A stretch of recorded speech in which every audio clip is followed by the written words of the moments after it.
Here are 17 foods you should try to limit or avoid on a kidney diet.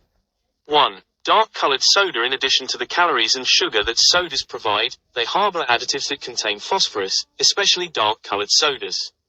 Many food and beverage manufacturers add phosphorus during processing to enhance flavor, prolong shelf life, and prevent discoloration. Your body absorbs this added phosphorus more than natural, animal-based, or plant-based phosphorus. 9. Unlike natural phosphorus, phosphorus in the form of additives is not bound to protein. Rather, it's found in the form of salt and is highly absorbable by the intestinal tract. 9. Additive phosphorus can typically be found in a product's ingredient list. However, food manufacturers are not required to list the exact amount of additive phosphorus on the label. While additive phosphorus content varies depending on the type of soda, a 12-ounce Oz or 355 milliliters ml cola contains 33.5 milligrams of phosphorus. 10. As a result, sodas, especially those that are dark, should usually be avoided on a renal diet. Summary: dark-colored sodas should be avoided on a renal diet, as they contain phosphorus in its additive form, which is highly absorbable by the human body. 2. Avocados. Avocados are often touted for their many nutritious qualities, including heart-healthy fats, fiber, and antioxidants. While avocados are usually a healthy addition to the diet, they are considered one of the high-potassium foods to avoid with kidney disease.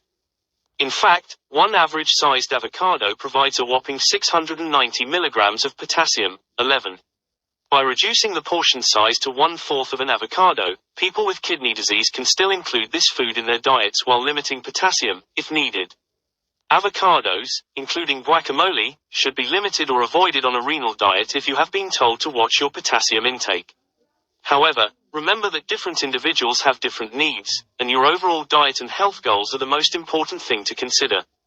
Summary: consider avoiding avocados on a renal diet if a doctor or dietitian has advised you to lower your potassium intake. 3. Canned foods. Canned foods such as soups, vegetables, and beans are often purchased because of their low cost and convenience. However, most canned foods contain high amounts of sodium, as salt is added as a preservative to increase its shelf life. 12. Due to the amount of sodium found in canned goods, it's often recommended that people with kidney disease avoid or limit their consumption. Choosing lower sodium varieties or those labeled "no salt added" is typically best. Additionally, draining and rinsing canned foods, such as canned beans and tuna, can significantly decrease the sodium content. 13. Summary: canned foods are often high in sodium. Avoiding, limiting, or buying low sodium varieties is likely the best to reduce your overall sodium consumption. 4. Whole wheat bread. Choosing the right bread can be confusing for individuals with kidney disease. For healthy individuals, whole wheat bread is usually recommended over refined, white flour bread. Whole wheat bread may be more nutritious, mostly due to its higher fiber content. However, white bread is usually recommended over whole wheat varieties for individuals with kidney disease. This is because of its phosphorus and potassium content. The more bran and whole grains in the bread, the higher the phosphorus and potassium contents. 14. For example, a regular slice, or 36-gram serving, of whole wheat bread contains about 76 milligrams of phosphorus and 90 milligrams of potassium. In comparison, a regular slice, 28 grams, of white bread contains approximately 32 milligrams of phosphorus and potassium. 15. 16. Eating one slice of whole wheat bread instead of two can help lower your potassium and phosphorus intake without giving up whole wheat bread entirely. Note that most bread and bread products, regardless of whether they're white or whole wheat, also contain relatively high amounts of sodium. 17. It's best to compare the nutrition labels of various types of bread, choose a lower sodium option if possible, and monitor your portion sizes. Summary: white bread is typically recommended over whole wheat bread on a renal diet due to its lower phosphorus and potassium levels. All bread contains sodium, so it's best to compare food labels and choose a lower sodium variety. 5. Brown rice. Like whole wheat bread, brown rice is a whole grain that has a higher potassium and phosphorus content than its white rice counterpart. Each cup, 155 grams, of cooked brown rice contains 149 milligrams of phosphorus and 95 milligrams of potassium, while 1 cup, 186 grams, of cooked white rice contains only 69 milligrams of phosphorus and 54 milligrams of potassium. 18. 19. You may be able to fit brown rice into a renal diet, but only if the portion is controlled and balanced with other foods to avoid an excessive daily intake of potassium and phosphorus. Bulgur, buckwheat, pearled barley, and couscous are nutritious, lower phosphorus grains that can make a good substitute for brown rice.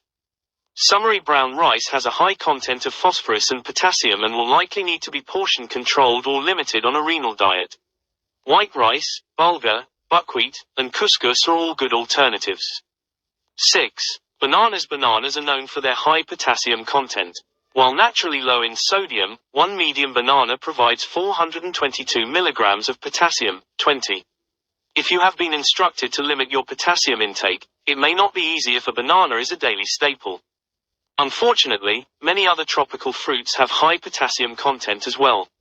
However, pineapples contain substantially less potassium than other tropical fruits and can be a more suitable yet tasty alternative. 21.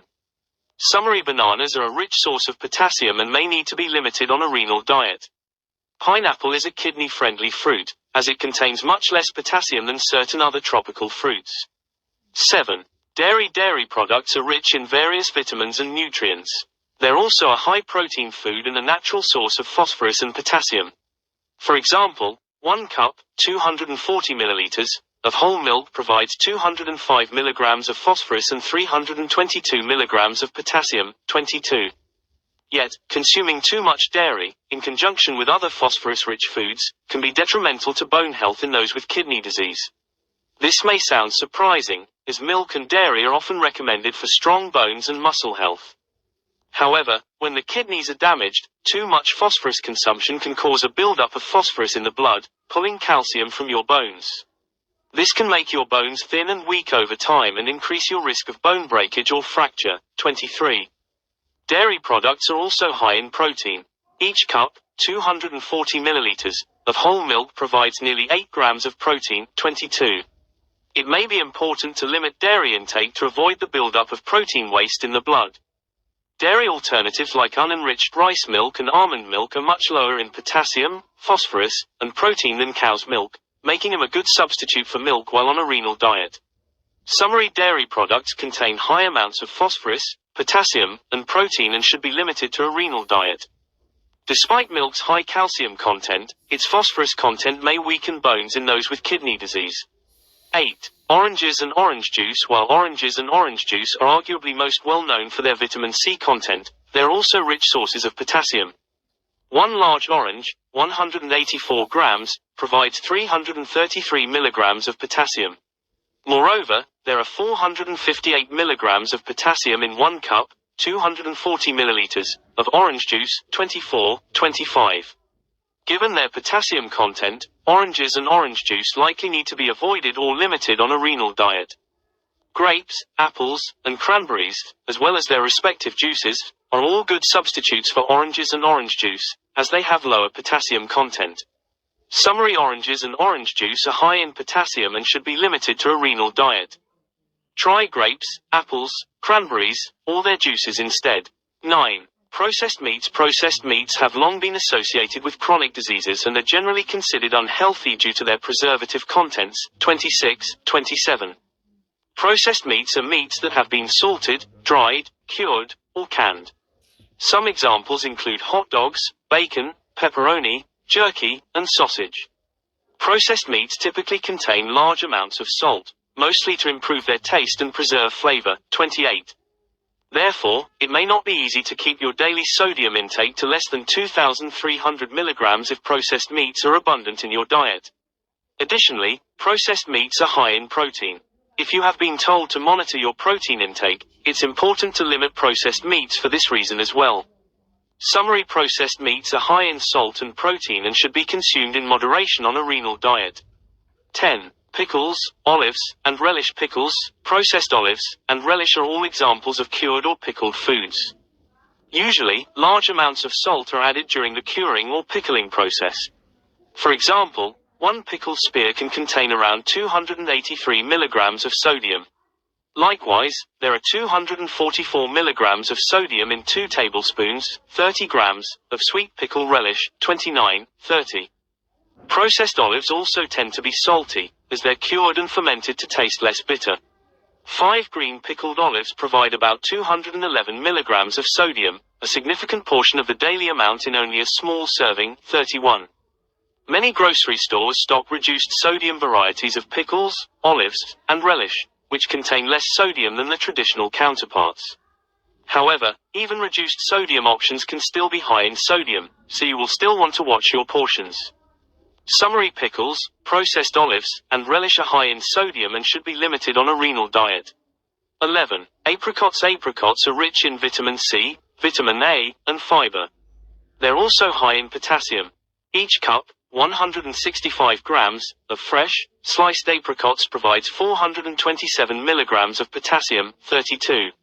Furthermore, the potassium content is even more concentrated in dried apricots. Just 1 cup, 130 grams, of dried apricots provides over 1,500 milligrams of potassium, 33. This means that just 1 cup of dried apricots provides 75% of the 2,000 milligram low potassium restriction. It's best to avoid apricots and, most importantly, dried apricots on a renal diet. Summary: apricots are a high potassium food that should be avoided on a renal diet. They offer over 400 milligrams per 1 cup, 165 grams, raw, and over 1,500 milligrams per 1 cup, 130 grams, dried. 12. Potatoes and sweet potatoes. Potatoes and sweet potatoes are potassium-rich vegetables. Just 1 medium-sized baked potato, 156 grams, contains 610 milligrams of potassium, whereas 1 average-sized baked sweet potato, 114 grams, contains 542 milligrams of potassium, 35. Fortunately, some high-potassium foods, including potatoes and sweet potatoes, can be soaked or leached to reduce their potassium contents. In fact, some research suggests that boiling potatoes can significantly decrease their potassium content, especially if you start with cold water, 36. Soaking potatoes in water for 5 to 10 minutes could also reduce potassium by up to 20%, 37. This method is known as potassium leaching or the double cook method. Although double cooking potatoes lowers the potassium content, it's important to remember that their potassium content isn't eliminated by this method. Considerable amounts of potassium can still be present in double-cooked potatoes, so it's best to practice portion control to keep potassium levels in check. Summary: potatoes and sweet potatoes are high-potassium vegetables. Boiling or double-cooking potatoes can significantly reduce their potassium content. 13. Tomatoes. Tomatoes are another high-potassium fruit that may not fit the guidelines of a renal diet. They can be served raw or stewed and are often used to make sauces. Just 1 cup, 245 grams, of tomato sauce can contain 728 milligrams of potassium, 38. Though tomatoes are commonly used in many dishes, several substitutes are available. Choosing an alternative with lower potassium content depends largely on your taste preferences. However, swapping tomato sauce for a roasted red pepper sauce can be equally delicious and provide less potassium per serving. Summary: tomatoes are another high-potassium fruit that should likely be limited on a renal diet. 14. Packaged, instant, and pre-made meals. Processed foods can be a major component of sodium in the diet. Among these foods, packaged, instant, and pre-made meals are usually the most heavily processed and thus contain the most sodium. Examples include frozen pizza, microwavable meals, and instant noodles. Keeping sodium intake to 2,300 milligrams per day may be difficult if you're eating highly processed foods regularly. Heavily processed foods not only contain a large amount of sodium but also commonly lack nutrients, 39. Summary: packaged, instant, and pre-made meals are highly processed items that can contain very large amounts of sodium and lack nutrients. It's best to limit these foods on a renal diet. 15. Swiss chard, spinach, and beet greens. Swiss chard, spinach, and beet greens are leafy green vegetables with high amounts of nutrients and minerals, including potassium. When served raw, the amount of potassium varies between 136 to 290 milligrams per cup, 30 to 38 grams, 40, 41, 42. While leafy vegetables shrink to a smaller serving size when cooked, the potassium content remains unchanged. For example, raw spinach can significantly shrink when cooked. Therefore, eating 1/2 cup of cooked spinach will contain a much higher amount of potassium than 1/2 cup of raw spinach. Raw Swiss chard, spinach, and beet greens are preferable to cooked greens to avoid too much potassium. However, moderate your intake of these foods, as they're also high in oxalates. Among sensitive individuals, oxalates can increase the risk of kidney stones. 43. Kidney stones may further damage renal tissue and decrease kidney function. Summery leafy green vegetables like Swiss chard, spinach, and beet greens are full of potassium, especially when served cooked. Although their serving sizes become smaller when cooked, their potassium contents remain the same. 16. Dates, raisins, and prunes. Dates, raisins, and prunes are common dried fruits. When fruits are dried, their nutrients are concentrated. This includes potassium. For example, 1 cup, 174 grams, of prunes provides 1,270 milligrams of potassium, which is nearly 5 times the amount of potassium found in 1 cup, 165 grams, of plums, its raw counterpart, 45. Moreover, just 4 dates provide 668 milligrams of potassium, 46. Given the high amount of potassium in these common dried fruits, it's best to go without them while on a renal diet to ensure your potassium levels remain favorable. Summery nutrients are concentrated when fruits are dried. Therefore, the potassium content of dried fruit, including dates, prunes, and raisins, is extremely high and should be avoided on a renal diet. 17. Pretzels, chips, and crackers. Ready-to-eat snack foods like pretzels, chips, and crackers tend to be lacking in nutrients and relatively high in salt. Also, it's easy to eat more than the recommended portion size of these foods, often leading to an even greater salt intake than intended. What's more, if chips are made from potatoes, they'll contain a significant amount of potassium as well. 47. Summery pretzels, chips, and crackers are easily consumed in large portions and tend to contain high amounts of salt. Additionally, chips made from potatoes provide a considerable amount of potassium. Kidney-friendly recipes. Following a kidney-friendly diet requires limiting several foods, which can be challenging. However, there are many nutritious and delicious recipes that you can still enjoy as part of a balanced kidney diet. Here are a few tasty options available from the National Kidney Foundation. Chicken and zucchini quiche, pumpkin pancakes, Mexican-style stuffed peppers. Be sure to make adjustments as needed, depending on your specific needs and preferences. A renal dietitian can also recommend kidney-friendly recipes to help round out your diet. Summary: there are many nutritious recipes available that can easily fit into a renal diet. You can also adjust recipes based on your needs and preferences. How are dietary restrictions for kidney disease determined? Your specific dietary restrictions will depend on your stage of kidney disease. For instance, people with early stages of chronic kidney disease will have different dietary restrictions than those with end-stage renal, kidney disease or kidney failure. Those with end-stage kidney disease who require dialysis also have varying dietary restrictions. Dialysis is a type of treatment that removes extra water and filters waste. 4. Most of those with late or end-stage kidney disease need to follow a kidney-friendly diet to avoid a buildup of certain chemicals or nutrients in the blood. 5. In those with chronic kidney disease, the kidneys cannot adequately remove excess sodium, potassium, or phosphorus. As a result, they're at a higher risk of elevated blood levels of these minerals. 5. A kidney-friendly diet, or renal diet, usually limits sodium to under 2,300 milligrams, mg, per day, as well as your potassium and phosphorus intake. 5. The National Kidney Foundation's most recent Kidney Disease Outcomes Quality Initiative, KDOQI, guidelines don't set specific limits on potassium or phosphorus. 6. Potassium and phosphorus are still a concern for people with kidney disease. Still, they should work closely with a doctor or dietitian to determine their personal limits for these nutrients, which are usually based on lab results.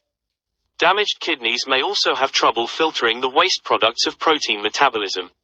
Therefore, individuals with chronic kidney disease of all stages, especially stage 3 to 5, should limit the amount of protein in their diets unless they're on dialysis. 6. 7. However, those with end-stage kidney disease undergoing dialysis have an increased protein requirement. 8. Frequently asked questions: what foods help your kidneys work better? The best thing you can do to help your kidneys work better is to eat a well-balanced diet full of nutritious, vitamin-rich foods that are low in sodium, potassium, and phosphorus. 53. Some examples include tofu cheese that's low in phosphorus, such as goat cheese, grated Parmesan, mozzarella, Monterey Jack, Swiss cheese, and brie, milk alternatives, such as oat, soy, or rice, healthy cooking oils, such as olive oil, safflower oil, or sesame oil, fish, fresh fruit, like strawberries, blueberries, apples, pomegranates, beans. Is peanut butter good for the kidneys? Peanut butter is a good source of plant-based protein. It's naturally low in carbohydrates, and has plenty of fiber to aid digestion. It's a good substitute for meat in a kidney diet plan. However, it's worth noting that 2 tablespoons of peanut butter also has 65 milligrams of oxalate, and high amounts of oxalate can contribute to kidney stones. 54-55. Talk with your doctor if you're prone to kidney stones, as you may want to avoid or reduce your peanut butter consumption. Also, when purchasing peanut butter, be sure to look for brands that don't add extra salt and sugar. Is chocolate bad for the kidneys? Dark chocolate is rich in antioxidants and has actually been shown to reduce certain markers of inflammation in people undergoing dialysis. 50-51.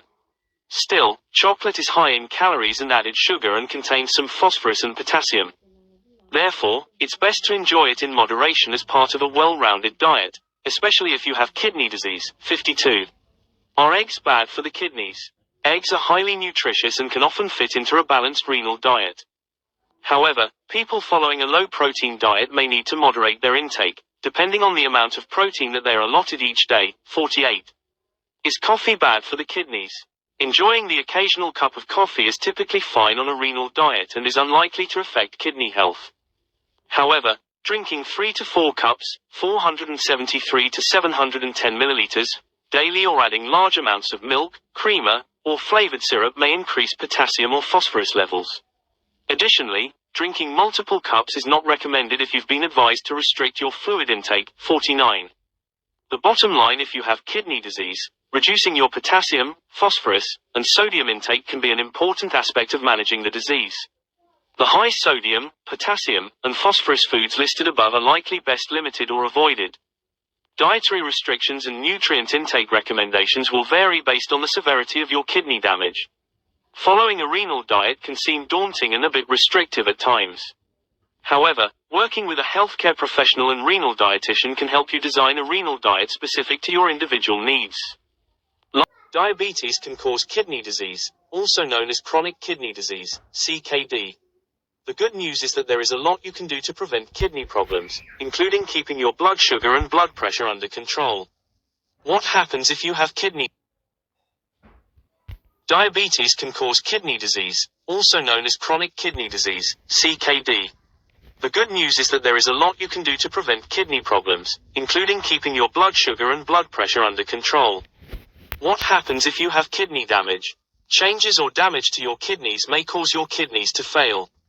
If your kidneys fail, your blood must be filtered, dialysis treatments, several times a week. You may also need to have a kidney transplant. How will you know if you have kidney problems? Ask your doctor to test your blood and your pee. If the doctor finds protein, albumin, in your pee, it is a sign of the start of kidney disease caused by diabetes. Get tested yearly. Get tested more often if your test shows protein in your pee or your kidneys are not working as they usually do. If you have diabetes, take these steps. Meet blood sugar targets as often as you can. Get tested for your average level of blood sugar over the past 3 months, A1C test. Get your A1C test at least twice a year, but ideally up to 4 times a year. If your blood pressure is high, check it regularly and get it under control to make sure your kidneys stay healthy. Talk to your doctor about medicines that harm your kidneys and other ways to lower your blood pressure. What is the best way to keep your kidneys healthy? Keep your blood pressure below 140/90, or ask your doctor what the best blood pressure target is for you. Stay in your target cholesterol range. Eat foods lower in salt. Eat more fruits and vegetables. Stay active. Take your medications as directed. Who is more likely to develop kidney disease? Approximately 1 of 3 adults with diabetes and 1 of 5 adults with high blood pressure may have CKD. In addition to diabetes and high blood pressure, other problems that put you at greater chance of kidney disease include heart disease, obesity, being overweight, and a family history of CKD. Kidney infections and a physical injury can also cause kidney disease. What can you do to prevent kidney failure? Get tested for CKD regularly if you are at risk. Find it early. Treat it early. Ask your doctor to test your blood or pee. If you have diabetes, get tested yearly. If you have diabetes, stay in your target blood sugar range as much as possible. Lose weight if you are overweight. Get active. Physical activity helps control blood sugar levels. Quit smoking. Getting a checkup. Make sure to get your kidneys checked too. Take medications as directed. If you have CKD, meet with a dietitian to make a kidney healthy eating plan. But certain factors can increase your risk of developing kidney damage or disease. Your kidneys are fist-sized organs located at the bottom of your rib cage, on both sides of your spine. They perform several functions. Most importantly, they filter waste products, excess water, and other impurities from your blood. These waste products are stored in your bladder and later expelled through urine. In addition, your kidneys regulate pH, salt, and potassium levels in your body. They also produce hormones that regulate blood pressure and control the production of red blood cells. Your kidneys are also responsible for activating a form of vitamin D that helps your body absorb calcium for building bones and regulating muscle function. Maintaining kidney health is important to your overall health and general well-being. By keeping your kidneys healthy, your body will filter and expel waste properly and produce hormones to help your body function properly. Here are some tips to help keep your kidneys healthy. 1. Keep active and fit. Regular exercise is good for more than just your waistline. It can lower the risk of chronic kidney disease. It can also reduce your blood pressure and boost your heart health, which are both important for preventing kidney damage. You don't have to run marathons to reap the reward of exercise. Walking, running, cycling, and even dancing are great for your health. Find an activity that keeps you busy and have fun. It'll be easier to stick to it and have great results. 2. Manage your blood sugar. People with diabetes, or a condition that causes high blood sugar, may develop kidney damage. When your body's cells can't use the glucose, sugar, in your blood, your kidneys are forced to work extra hard to filter your blood. Over years of exertion, this can lead to life-threatening damage. However, if you can manage your blood sugar, you reduce the risk of damage. Also, if the damage is caught early, a doctor can take steps to reduce or prevent additional damage. 3. Monitor blood pressure. High blood pressure can cause kidney damage. If high blood pressure occurs with other health issues like diabetes, heart disease, or high cholesterol, the impact on your body can be significant.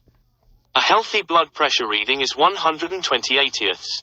Pre-hypertension is between that point and 139/89ths.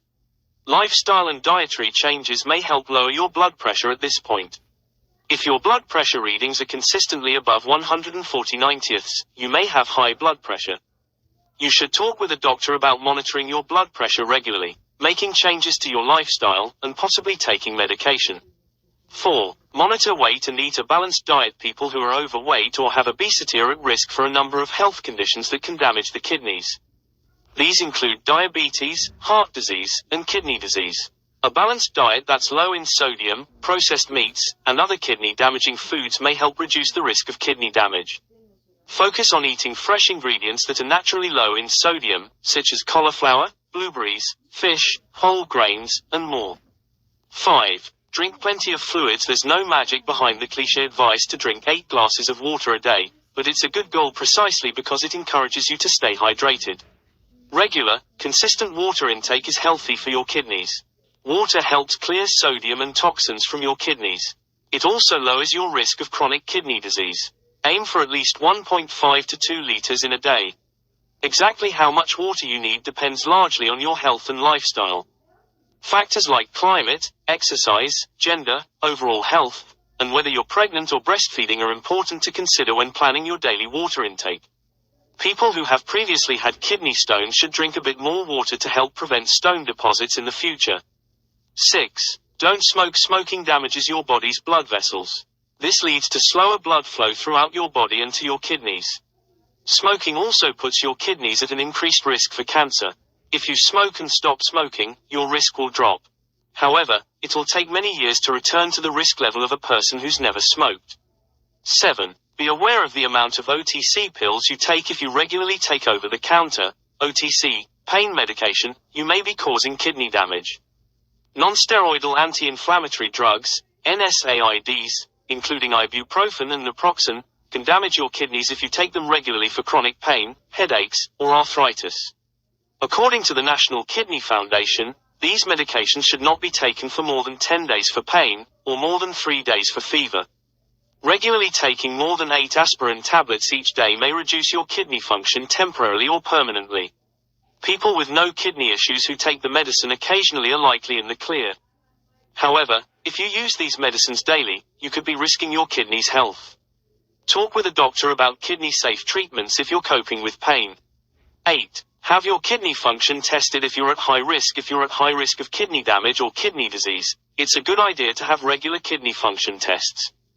The following people may benefit from regular screening.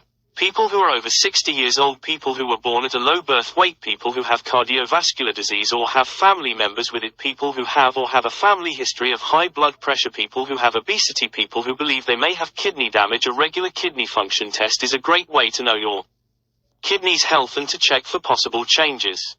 Getting ahead of any damage can help slow or prevent future damage. When things go wrong, more than 1 in 7 adults in the United States show evidence of chronic kidney disease. Some forms of kidney disease are progressive, meaning the disease gets worse over time. When your kidneys can no longer remove waste from blood, they fail. Waste buildup in your body can cause serious problems and lead to death. To remedy this, your blood would have to be filtered artificially through dialysis, or you would need a kidney transplant. Types of kidney disease. Chronic kidney disease. The most common form of kidney disease is chronic kidney disease. A major cause of chronic kidney disease is high blood pressure. Your kidneys are constantly processing your body's blood. They remove toxins, wastes, and extra water from about half a cup of blood each minute. High blood pressure is dangerous for your kidneys because it can lead to increased pressure on the glomeruli, the functional units of your kidney. In time, this high pressure compromises the filtering apparatus of your kidneys and their functioning declines. Eventually, kidney function will deteriorate to the point where they can no longer properly perform their job, and you'll have to go on dialysis. Dialysis filters fluid and wastes out of your blood. Depending on the situation, dialysis, especially peritoneal dialysis, may be effective long term. Although the average life expectancy for people on dialysis is 5 to 10 years, many people have lived for 20 to 30 years. Eventually, you may need a kidney transplant, but it depends on your particular circumstance. Diabetes is another major cause of chronic kidney disease. Over time, uncontrolled blood sugar levels will damage the functional units of your kidney, also leading to kidney failure. Kidney stones. Another common kidney problem is kidney stones. Minerals and other substances in your blood may crystallize in the kidneys, forming solid particles, or stones, that usually pass out of your body in urine. Passing kidney stones can be extremely painful, but rarely causes significant problems. While kidney stones as a risk factor for chronic kidney disease is minimal, they may frequently lead to acute kidney injury, AKI, also known as acute kidney failure, especially if kidney stones are accompanied by dehydration or infection. Glomerulonephritis. Glomerulonephritis is an inflammation of the glomeruli, microscopic structures inside your kidneys that perform the filtration of blood. Glomerulonephritis can be caused by infections, drugs, congenital abnormalities, and autoimmune diseases. This condition may get better on its own or require immunosuppressive medications. Polycystic kidney disease. Individual kidney cysts are fairly common and usually harmless, but polycystic kidney disease is a separate, more serious condition. Polycystic kidney disease is a genetic disorder that causes many cysts, round sacs of fluid, to grow inside and on the surfaces of your kidneys, interfering with kidney function. Urinary tract infections. Urinary tract infections are bacterial infections of any of the parts of your urinary system. Infections in the bladder and urethra are most common. They're generally easily treatable and have few, if any, long-term consequences. However, if left untreated, these infections can spread to the kidneys and lead to kidney failure. What you can do to improve kidney health. Your kidneys are vital to your overall health. These organs are responsible for many functions, from processing body waste to making hormones. That's why taking care of your kidneys should be a top health priority. Maintaining an active, health-conscious lifestyle is the best thing you can do to make sure your kidneys stay healthy. If you have a chronic health condition that increases your risk for kidney damage or kidney disease, you should also work closely with a doctor to watch for signs of loss of kidney function. Your kidneys by preventing or managing health conditions that cause kidney damage, such as diabetes and high blood pressure. The steps described below may help keep your whole body healthy, including your kidneys. During your next medical visit, you may want to ask your healthcare provider about your kidney health. Early kidney disease may not have any symptoms, so getting tested may be the only way to know your kidneys are healthy. Your healthcare provider will help decide how often you should be tested. See a provider right away if you develop a urinary tract infection, UTI, which can cause kidney damage if left untreated. Make healthy food choices. Choose foods that are healthy for your heart and your entire body. Fresh fruits, fresh or frozen vegetables, whole grains, and low-fat or fat-free dairy products. Eat healthy meals, and cut back on salt and added sugars. Aim for less than 2,300 milligrams of sodium each day. Try to have less than 10% of your daily calories come from added sugars. Choose foods that are healthy for your body. Tips for making healthy food choices: cook with a mix of spices instead of salt. Choose veggie toppings such as spinach, broccoli, and peppers for your pizza. Try baking or broiling meat, chicken, and fish instead of frying. Serve foods without gravy or added fats. Try to choose foods with little or no added sugar. Gradually work your way down from whole milk to 2% milk until you're drinking and cooking with fat-free, skim, or low-fat milk and milk products. Eat foods made from whole grains, such as whole wheat, brown rice, oats, and whole grain corn, every day. Use whole grain bread for toast and sandwiches. Substitute brown rice for white rice for home-cooked meals and when dining out. Read food labels. Choose foods low in saturated fats, trans fats, cholesterol, salt, sodium, and added sugars. Slow down at snack time. Eating a bag of low-fat popcorn takes longer than eating a slice of cake. Peel and eat an orange instead of drinking orange juice. Try keeping a written record of what you eat for a week. It can help you see when you tend to overeat or eat foods high in fat or calories. Research has shown that the DASH eating plan may help you lower your blood pressure. If you have diabetes, high blood pressure, or heart disease, you may want to locate and work with a dietitian to create a meal plan that meets your needs. Make physical activity part of your routine. Be active for 30 minutes or more on most days. If you are not active now, ask your healthcare provider about the types and amounts of physical activity that are right for you. Add more activity to your life with these tips to help you get active. Aim for a healthy weight. The NIH Body Weight Planner is an online tool to help you tailor your calorie and physical activity plans to achieve and stay at a healthy weight. If you are overweight or have obesity, work with your healthcare provider or dietitian to create a realistic weight loss plan. View more weight control and physical activity resources to help you get and stay motivated. Get enough sleep. Aim for 7 to 8 hours of sleep each night. If you have trouble sleeping, take steps to improve your sleep habits. Stop smoking. If you smoke or use other tobacco products, stop. Ask for help so you don't have to do it alone. You can start by calling the National Quit line at 1-800-QUIT-NOW or 1-800-784-8669. For tips on quitting, go to Smoke Free. Government. Limit alcohol intake. Drinking too much alcohol can increase your blood pressure and add extra calories, which can lead to weight gain. If you drink alcohol, limit yourself to 1 drink per day if you are a woman and 2 drinks per day if you are a man. 1 drink is 12 ounces of beer, 5 ounces of wine, 1.5 ounces of liquor. Explore stress-reducing activities. Learning how to manage stress, relax, and cope with problems can improve emotional and physical health. Physical activity can help reduce stress, as can mind and body practices such as meditation, yoga, or Tai Chi. Manage diabetes, high blood pressure, and heart disease. If you have diabetes, high blood pressure, or heart disease, the best way to protect your kidneys from damage is to keep blood glucose numbers close to your goal. Checking your blood glucose, or blood sugar, level is an important way to manage your diabetes. Your healthcare team may want you to test your blood glucose 1 or more times a day. Keep your blood pressure numbers close to your goal. The blood pressure goal for most people with diabetes is below 140/90ths of a millimeter Hg. Read more about high blood pressure. Take all your medicines as prescribed. Talk with your healthcare provider about certain blood pressure medicines, called ACE inhibitors and ARBs, which may protect your kidneys. The names of these medicines end in pril or sartan. Be careful about the daily use of over-the-counter pain medications. Regular use of non-steroidal anti-inflammatory drugs, NSAIDs, such as ibuprofen and naproxen, can damage your kidneys. Learn more about over-the-counter medicines and your kidneys. To help prevent heart attacks and stroke, keep your cholesterol levels in the target range. There are two kinds of cholesterol in your blood, LDL and HDL. LDL or bad cholesterol can build up and clog your blood vessels, which can cause a heart attack or stroke. HDL or good cholesterol helps remove the bad cholesterol from your blood vessels. A cholesterol test also may measure another type of blood fat called triglycerides. Ask your healthcare provider questions. Ask your healthcare provider the following key questions about your kidney health during your next medical visit. The sooner you know you have kidney disease, the sooner you can get treatment to help protect your kidneys. Key questions for your healthcare provider. What is my glomerular filtration rate, GFR? What is my urine albumin result? What is my blood pressure? What is my blood glucose, for people with diabetes?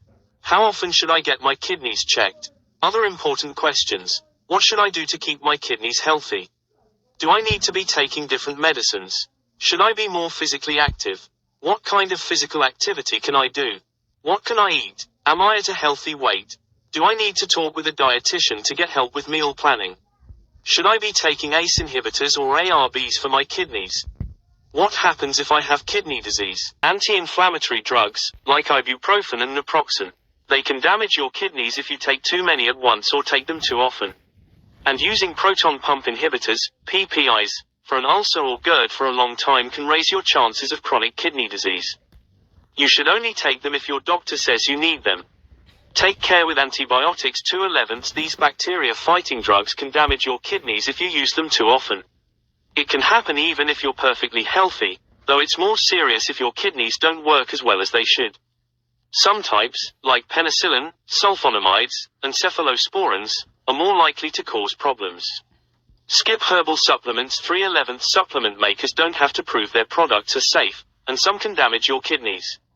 Those can be especially harmful if you have kidney disease because they can make the condition worse or affect how some medicines work.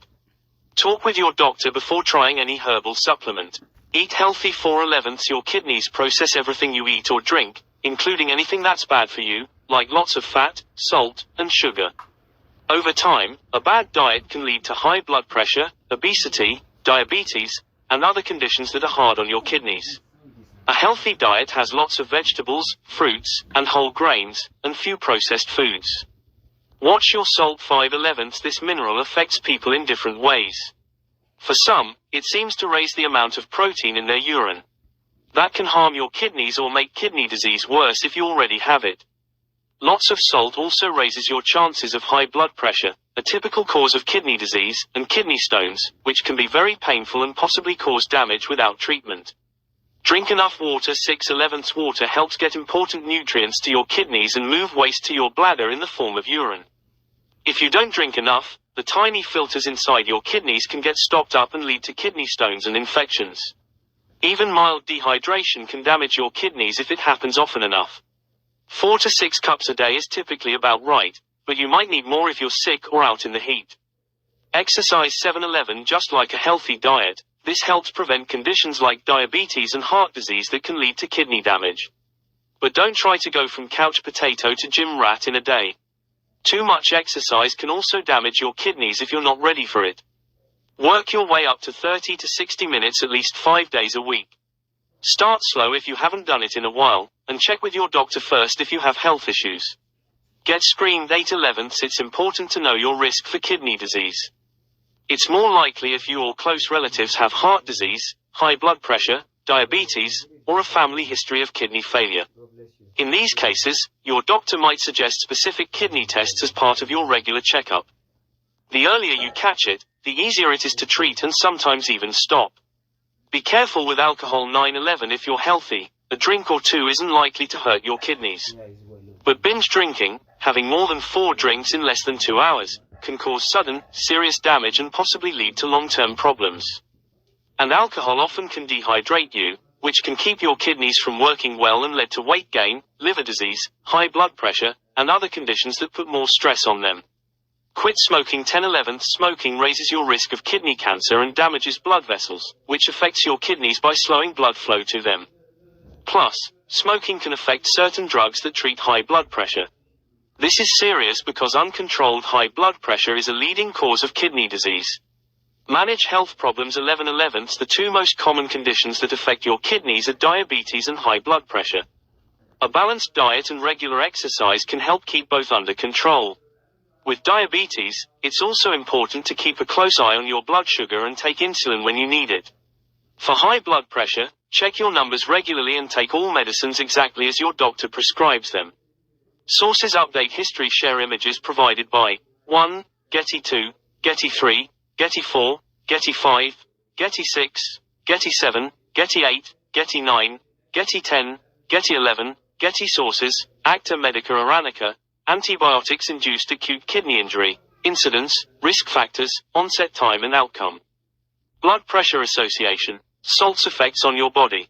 Cleveland Clinic, how salt can impact your blood pressure, heart and kidneys. What does moderate exercise mean, anyway? Supplements, OTCs may hurt your kidneys, 7 secrets to keeping your kidneys healthy. Clinical Journal of American Society of Nephrology, Principles of Screening for Chronic Kidney Disease, a review of dietary supplement-induced renal dysfunction. Harvard Health Publishing, how much water should you drink? Journal of the American Society of Nephrology, proton pump inhibitors and CKD. Med Shadow Foundation, 6 medications that can harm the kidneys. National Kidney Foundation, smoking and your health, alcohol and your kidneys, which drugs are harmful to your kidneys? Herbal supplements and kidney disease, exercise, what you should know, can dehydration affect your kidneys? 6-step guide to protecting kidney health. National Center for Complementary and Integrative Health. Complementary, alternative, or integrative health, what's in a name? National Institute of Diabetes and Digestive and Kidney Diseases, causes of chronic kidney disease, preventing chronic kidney disease. UNC Kidney Center, chronic kidney disease, medicines to avoid, okay to take, antibiotics. Up-to-date, screening for chronic kidney disease. USDA ChooseMyPlate.gov, start simple with MyPlate. U.S. Department of Health and Human Services National Toxicology Program, aristolochic acids. Wolfson Institute of Preventive Medicine Action on Salt, Kidney Disease and Kidney Stones. Kidneys work hard for you and they don't ask for much in return. While you can't always prevent chronic kidney disease, CKD, making just a few tweaks to your lifestyle can go a long way towards helping to protect your kidneys. It's not always easy to make lifestyle changes. Lots of things can get in the way, such as the cost of some healthy foods, and finding the time and energy to cook from scratch and take exercise. But do what you can, even small changes can make a difference to your kidney health. And the good news is these simple steps benefit your overall well-being, too.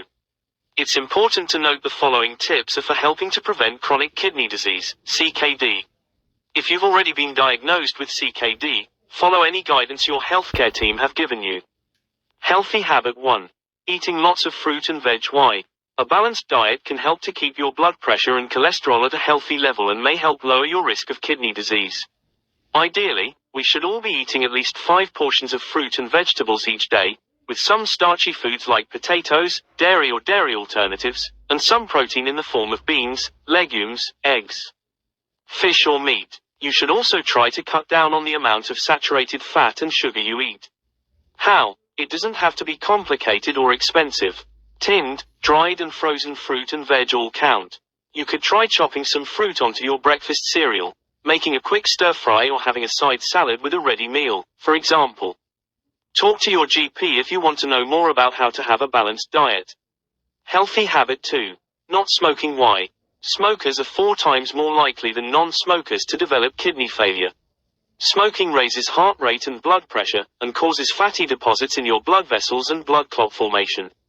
All these things increase your risk of kidney disease. Smoking also doubles your chances of kidney cancer. But quitting helps you reduce all these risks, and the benefits start as soon as you stop. How? Talk to your GP about getting help to stop smoking. Research shows you're 4 times more likely to quit successfully if you use medication and support. Healthy habit 3. Slashing the salt in your diet. Why? A high salt diet can contribute to high blood pressure, which can be a factor in kidney disease. Eating too much salt can make you more likely to develop kidney stones, too. How? Aim for no more than 6 grams of salt daily, around a teaspoon. Around 75% of the salt in our diets is hidden in processed food, and not just obviously salty foods.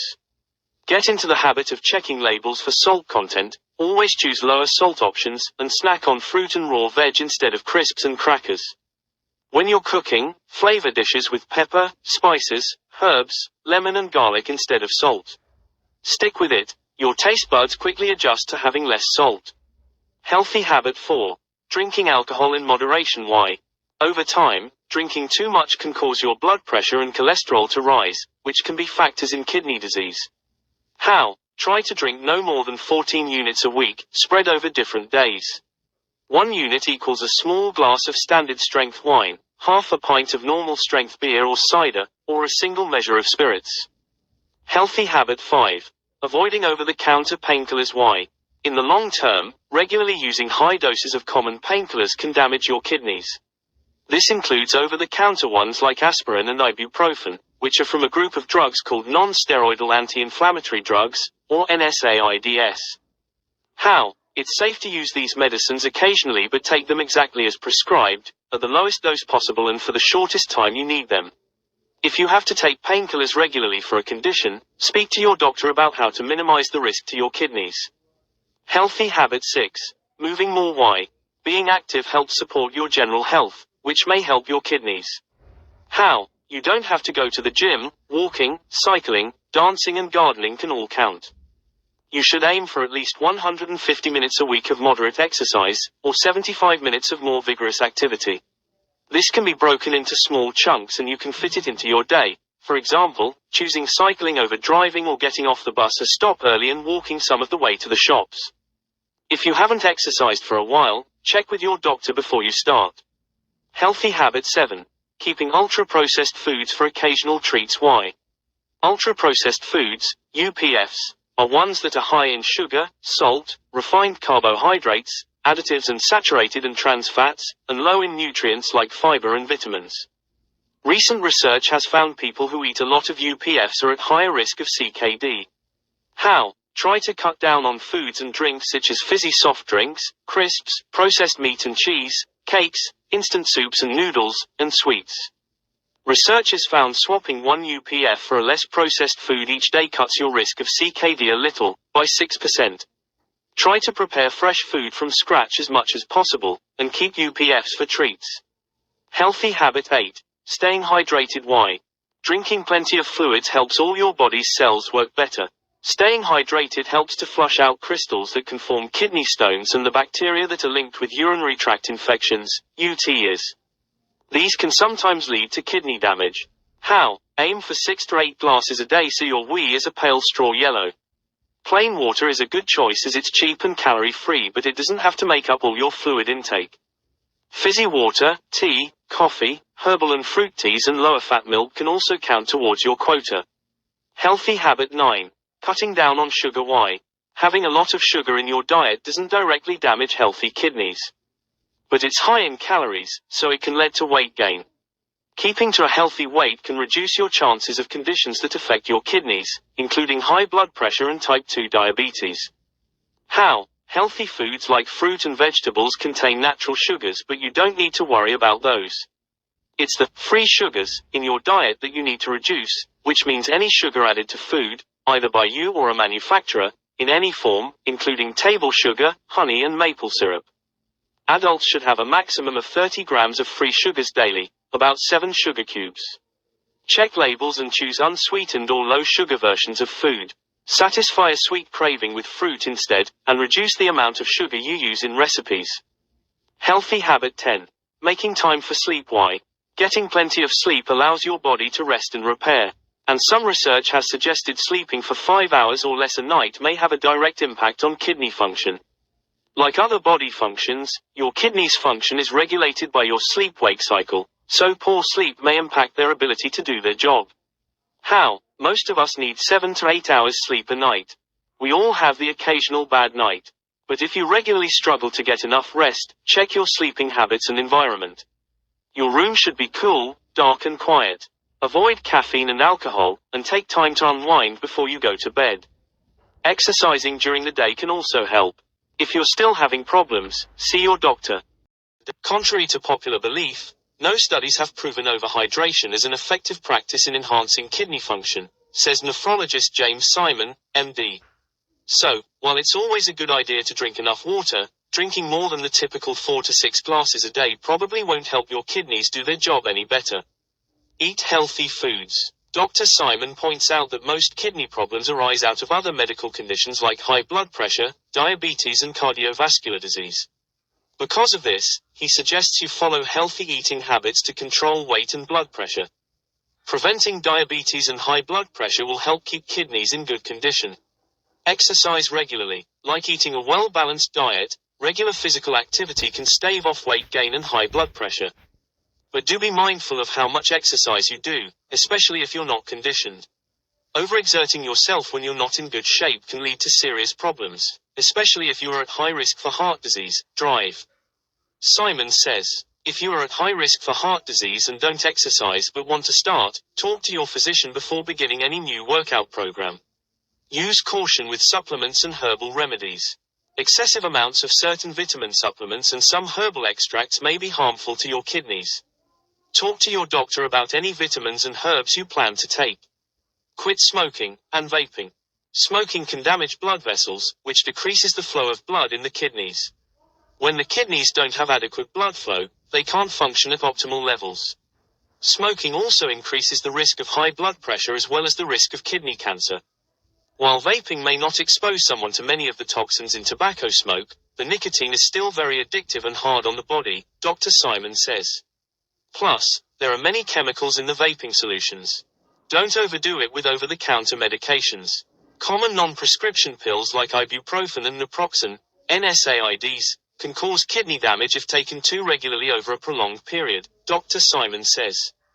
If you have healthy kidneys and use these medicines for occasional pain, they probably don't pose a risk. But he says that if you take them for chronic pain or arthritis, you should talk to your doctor about monitoring your kidney function or finding alternative ways to control your pain. If you're at risk, get regular kidney function screening. If you have diabetes, high blood pressure or cardiovascular disease, your physician should screen for kidney dysfunction as part of routine care for those conditions. Drive.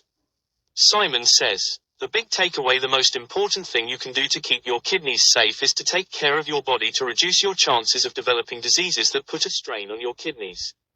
Eat healthily, exercise regularly and control your weight, Dr. Simon reiterates. CKD foods to avoid. FAQ summary. Some foods may be good for the kidneys. Examples include dark leafy greens, oily fish, and berries. A dietitian can help a person create a kidney-healthy eating plan. The kidneys filter waste products from the blood and send them out of the body in the urine. They are also responsible for balancing fluid and electrolyte levels. The kidneys perform these tasks with no outside help. Several conditions, such as diabetes and high blood pressure, may affect their ability to function. Ultimately, kidney damage may lead to chronic kidney disease, CKD. As the authors of a 2016 article note, diet is the most significant risk factor for CKD-related death and disability, making dietary changes a key part of treatment. Following a kidney-healthy diet plan may help the kidneys function properly and prevent damage to these organs. However, although some foods generally help support a healthy kidney, not all of them are suitable for people who have CKD. This article discusses 6 foods that are generally good for the kidneys and 8 foods that are best for CKD. 1. Water. Share on Pinterest. Michaela Ravazio, Stocksy United. Water is one of the most important drinks for the body. The cells use water to transport toxins into the bloodstream. The kidneys then use water to filter these toxins and create the urine that transports them out of the body.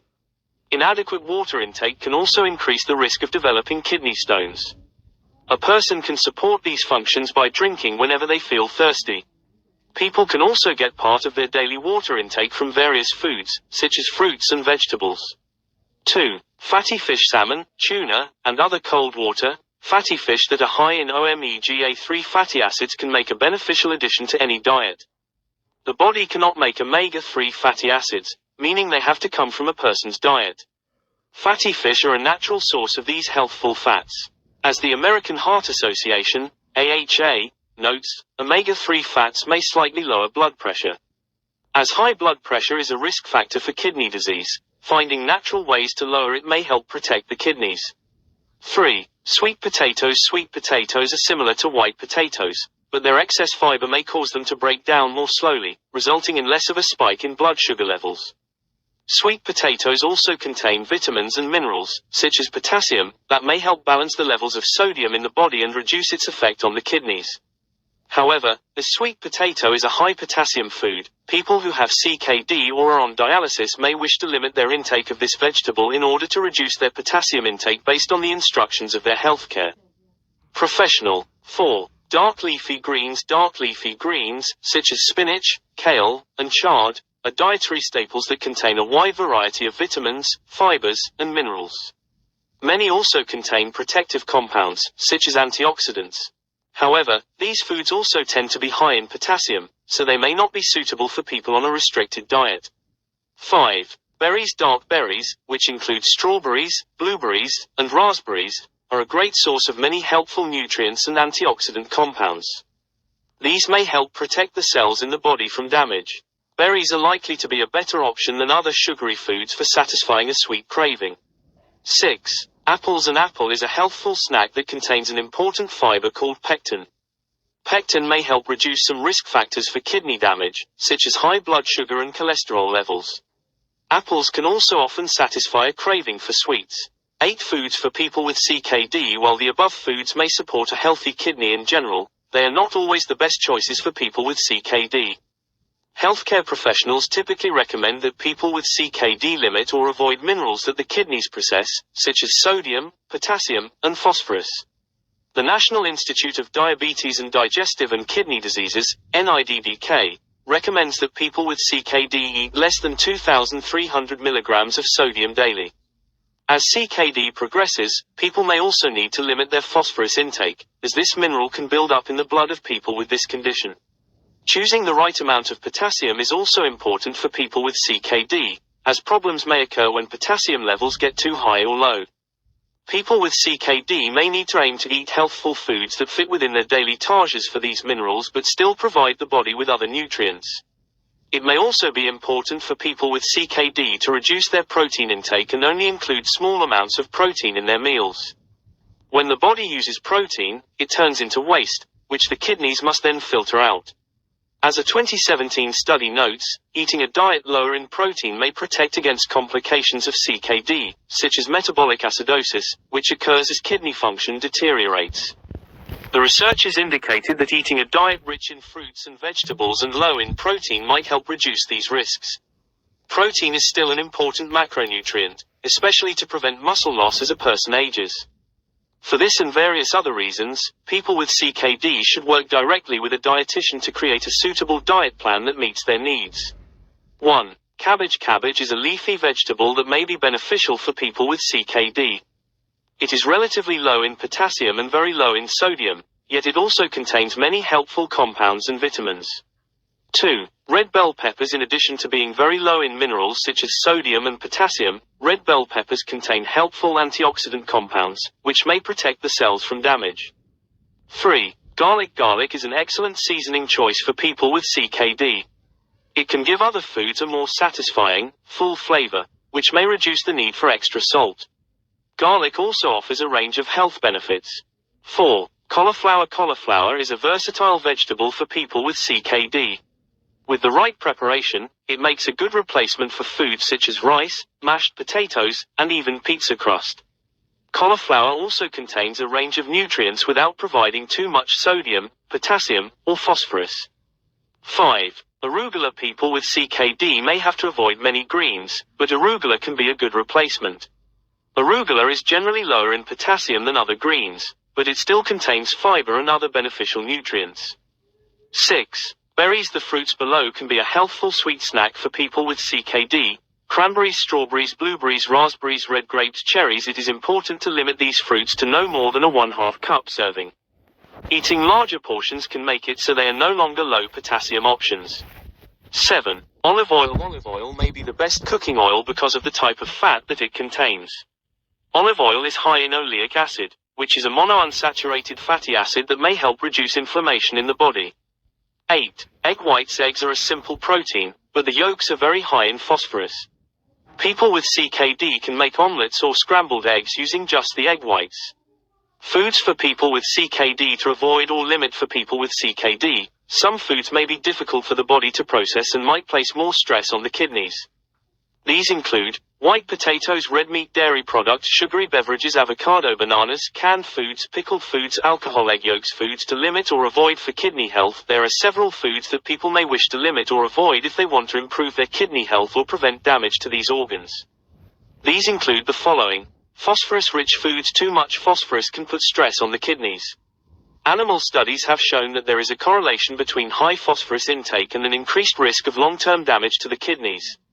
However, there is not enough evidence to prove that phosphorus causes this damage, so more research into this topic is necessary.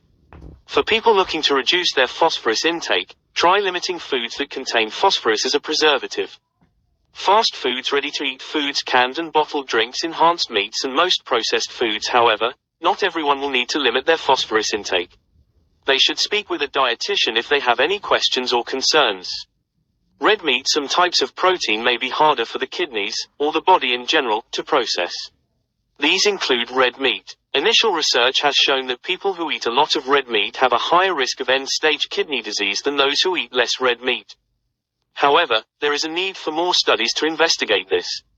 Frequently asked questions. Here are some frequently asked questions about kidneys and diet. What can you eat with kidney failure? Consuming fresh foods may be beneficial for kidney health, as it can help a person avoid excess sodium. Heart-healthy foods may also help. These include lean cuts of meat, fish, beans, and low-fat or fat-free cheese and yogurt. What should you not eat if you have kidney failure? It is best to avoid foods high in sodium if a person has kidney failure. Processed, prepackaged, and canned foods are often high in sodium. Reading nutrition labels can help a person monitor their sodium intake. A person may also need to reduce their phosphorus intake. Foods lower in phosphorus include fresh fruits and vegetables, breads, rice, pasta, rice and corn cereals, and rice milk that is not enriched. What fruit helps kidneys? According to the National Kidney Foundation, fruits that may be beneficial for kidney health include pomegranates, avocados, strawberries, blueberries, cherries, apples, and citrus fruits. What can I eat to boost my kidneys?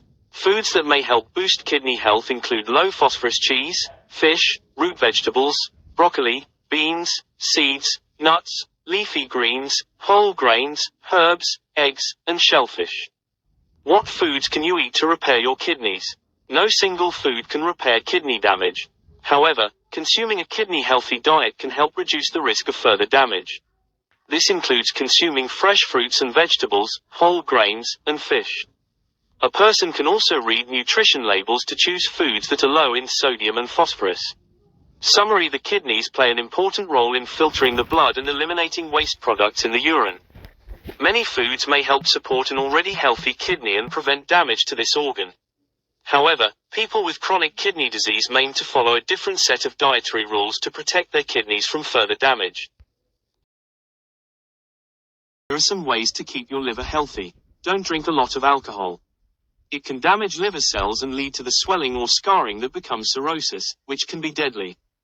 How much alcohol is too much? US government guidelines say men should drink no more than 2 drinks a day and women only 1. Eat a healthy diet and get regular exercise. Your liver will thank you. You'll keep your weight under control, which helps prevent non-alcoholic fatty liver disease, NAFLD, a condition that leads to cirrhosis. Watch out for certain medicines. Some cholesterol drugs can occasionally have a side effect that causes liver problems. The painkiller acetaminophen, Tylenol, can hurt your liver if you take too much. You may be taking more acetaminophen than you realize. It's found in hundreds of drugs like cold medicines and prescription pain medicines. Some medicines can hurt your liver if you drink alcohol when you take them. And some are harmful when combined with other drugs. Talk to your doctor or pharmacist about the safest way to take your medicines. Learn how to prevent viral hepatitis. It's a serious disease that harms your liver. There are several types. You catch hepatitis A from eating or drinking water that's got the virus that causes the disease. You can get a vaccine if you're traveling to a part of the world where there are outbreaks. Hepatitis B and C are spread through blood and body fluids. To cut your risk, don't share items like toothbrushes, razors, or needles. Limit the number of sex partners you have, and always use latex condoms. There's no vaccine yet for hepatitis C, but there is one for hepatitis B. Get tested for viral hepatitis. Because it often doesn't cause symptoms, you can have it for years and not know it. If you think you've had contact with the virus, talk to your doctor to see if you need a blood test.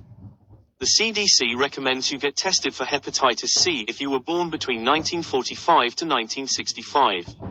The baby boomer generation is more likely to have the disease. Don't touch or breathe in toxins. Some cleaning products, aerosol products, and insecticides have chemicals that can damage your liver. Avoid direct contact with them. Additives in cigarettes can also damage your liver, so don't smoke. Be careful with herbs and dietary supplements. Some can harm your liver. A few that have caused problems are cascara, chaparral, comfrey, kava, and ephedra. In recent years, some herbs and supplements have hit the market that say they restore the liver, including milk thistle seed, boratutu bark, and chancapedra. Be wary of those claims. There's never been any high-quality evidence that any of these promotes liver health, Chung says. Some may even cause harm. Drink coffee. Research shows that it can lower your risk of getting liver disease. No one knows why this is so, but it's worth keeping an eye on as more research is done. To keep your liver healthy, follow a healthy lifestyle and keep a close eye on medicines, Chung says. The liver can be a very forgiving organ, but it has its limits. Us Liver Awareness Month feature the best way to fight liver disease is to avoid it, if at all possible. Here are 13 tried and true ways to have a healthy liver. Maintain a healthy weight. If you're obese or even somewhat overweight, you're in danger of having a fatty liver that can lead to non-alcoholic fatty liver disease, NAFLD, one of the fastest growing forms of liver disease. Weight loss can play an important part in helping to reduce liver fat. Eat a balanced diet. Avoid high-calorie meals, saturated fat, refined carbohydrates, such as white bread, white rice and regular pasta, and sugars. Don't eat raw or undercooked shellfish. For a well-adjusted diet, eat fiber, which you can obtain from fresh fruits, vegetables, whole grain breads, rice and cereals. Also eat meat, but limit the amount of red meat, dairy, low-fat milk and small amounts of cheese, and fats, the good fats that are monounsaturated and polyunsaturated such as vegetable oils, nuts, seeds, and fish. Hydration is essential, so drink a lot of water. Exercise regularly. When you exercise consistently, it helps to burn triglycerides for fuel and can also reduce liver fat. Avoid toxins. Toxins can injure liver cells. Limit direct contact with toxins from cleaning and aerosol products, insecticides, chemicals, and additives. When you do use aerosols, make sure the room is ventilated, and wear a mask. Don't smoke. Use alcohol responsibly. Alcoholic beverages can create many health problems. They can damage or destroy liver cells and scar your liver. Talk to your doctor about what amount of alcohol is right for you. You may be advised to drink alcohol only in moderation or to quit completely. Avoid the use of illicit drugs. In 2012, nearly 24 million Americans aged 12 or older were current illicit drug users, meaning they had used an illicit drug during the month prior to the survey interview. This estimate represents 9.2% of the population aged 12 or older. Illicit drugs include marijuana, hashish, cocaine, including crack, heroin, hallucinogens, inhalants, or prescription-type psychotherapeutics, pain relievers, tranquilizers, stimulants, and sedatives, used non-medically. Avoid contaminated needles. Of course, dirty needles aren't only associated with intravenous drug use. You ought to follow up with a medical practitioner and seek testing following any type of skin penetration involving sharp instruments or needles. Unsafe injection practices, though rare, may occur in a hospital setting, and would need immediate follow-up. Also, use only clean needles for tattoos and body piercings. Get medical care if you're exposed to blood. If for any reason you come into contact with someone else's blood, immediately follow up with your doctor. If you're very concerned, go to your nearest hospital's emergency room. Don't share personal hygiene items. For example, razors, toothbrushes and nail clippers can carry microscopic levels of blood or other body fluids that may be contaminated. Practice safe sex. Unprotected sex or sex with multiple partners increases your risk of hepatitis B and hepatitis C. Wash your hands. Use soap and warm water immediately after using the bathroom, when you have changed a diaper, and before preparing or eating food. Follow directions on all medications. When medicines are taken incorrectly by taking too much, the wrong type, or by mixing medicines, your liver can be harmed. Never mix alcohol with other drugs and medications, even if they're not taken at the same time. Tell your doctor about any over-the-counter medicines, supplements, and natural or herbal remedies that you use. Get vaccinated. There are vaccines for hepatitis A and hepatitis B. Unfortunately, there's no vaccine against the hepatitis C virus. Source for number 6, Substance Abuse and Mental Health Services Administration, results from the 2012 National Survey on Drug Use and Health, Summary of National Findings, NSDUH Series H46, HHS Publication Number SMA 134795. Rockville, Maryland, Substance Abuse and Mental Health Services Administration, may be less likely to get liver diseases including cancer and scarring, fibrosis, cirrhosis. It might even slow those conditions in some people who have them. Filtered, instant, and espresso all seem to work. Still, helpful as coffee may be, it can't take the place of a balanced diet, a healthy weight, plenty of water, and regular exercise for a healthy liver. Don't overdo acetaminophen 2/15. It's in more than 600 meds, including many cold and flu drugs. Most adults shouldn't get more than 4,000 milligrams per day. More could hurt your liver. Try not to take more than one product with acetaminophen per day, and never take more than what the package instructions recommend. Practice safe sex 3/15. You want to protect yourself and your partner from conditions that can spread through sex, including many that could eventually hurt your liver. 1. Hepatitis C infects it directly and can do serious harm over time. Most people don't notice they have it until many years later, when much of the damage has been done. Your doctor can test to see if you have it. Take your meds right 4/15. Though acetaminophen is the most common medication that can harm your liver, other meds can do that, too, especially if you don't take them as directed. It may also depend on your genes, other prescriptions, and your food. Speak to your doctor if you're tired, nauseous, or itchy, or you notice yellowish skin or eyes, jaundice, after you start a new medicine. Statins for high cholesterol and certain antibiotics, amoxicillin, clindamycin, erythromycin, are some examples. Check on your supplements 5/15. They cause almost a quarter of all liver damage. Herbs like borage, comfrey, groomwell, and coltsfoot have pyrrolizidine alkaloids that can gum up the tiny blood vessels inside the organ, either over time or all at once, if you take a lot.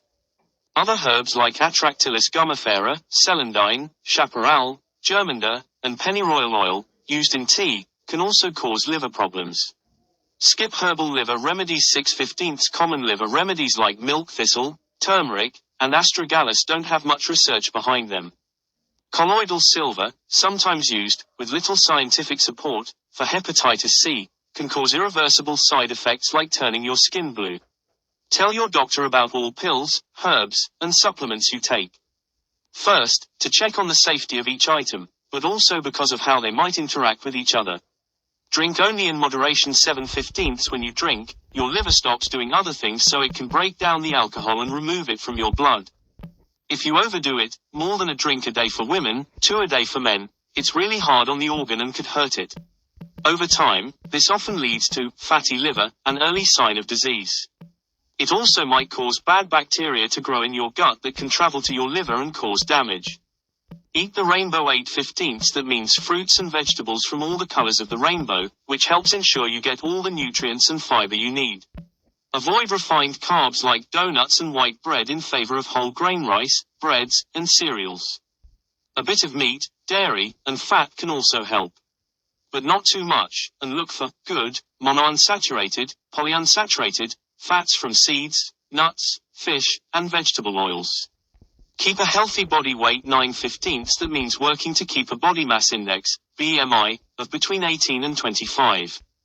There are online tools to help you figure out your number. Exercise and a well-balanced diet are the best way to help maintain a good-for-you weight and lower your chances of non-alcoholic fatty liver disease. Your doctor can help you set a weight goal that will help keep your whole body well over the long term. Wash your hands 10/15. It's a simple, easy way to keep germs away that could infect your liver. Just a little soap and warm water will do. It's especially important right before you prepare food and right after you change a diaper or go to the bathroom. You can spread hepatitis, or in particular when you touch food or water with contaminated hands. Exercise regularly 11/15. It can help keep your BMI at the right level, which could protect against non-alcoholic fatty liver disease. But even if your BMI doesn't change, exercise is likely to help. Why? Because it improves how your insulin works and burns triglycerides, a type of fat in your blood. Avoid toxins 12/15. These might be chemicals in cleaning products, spray cans, insecticides, and other household items.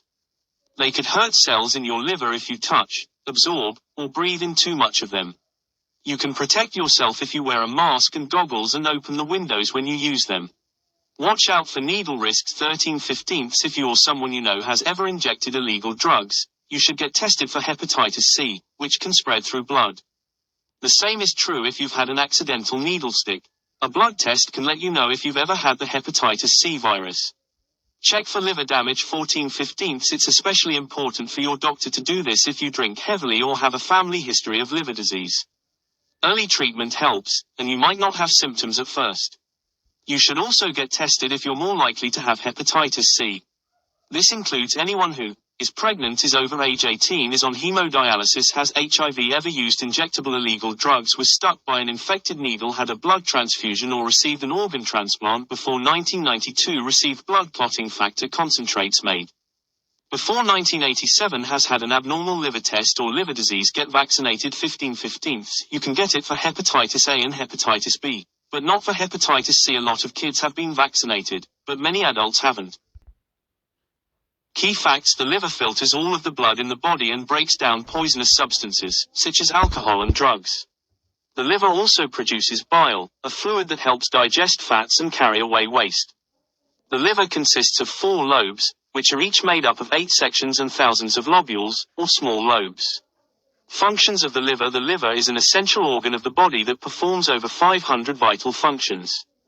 These include removing waste products and foreign substances from the bloodstream, regulating blood sugar levels, and creating essential nutrients. Here are some of its most important functions. Albumin production.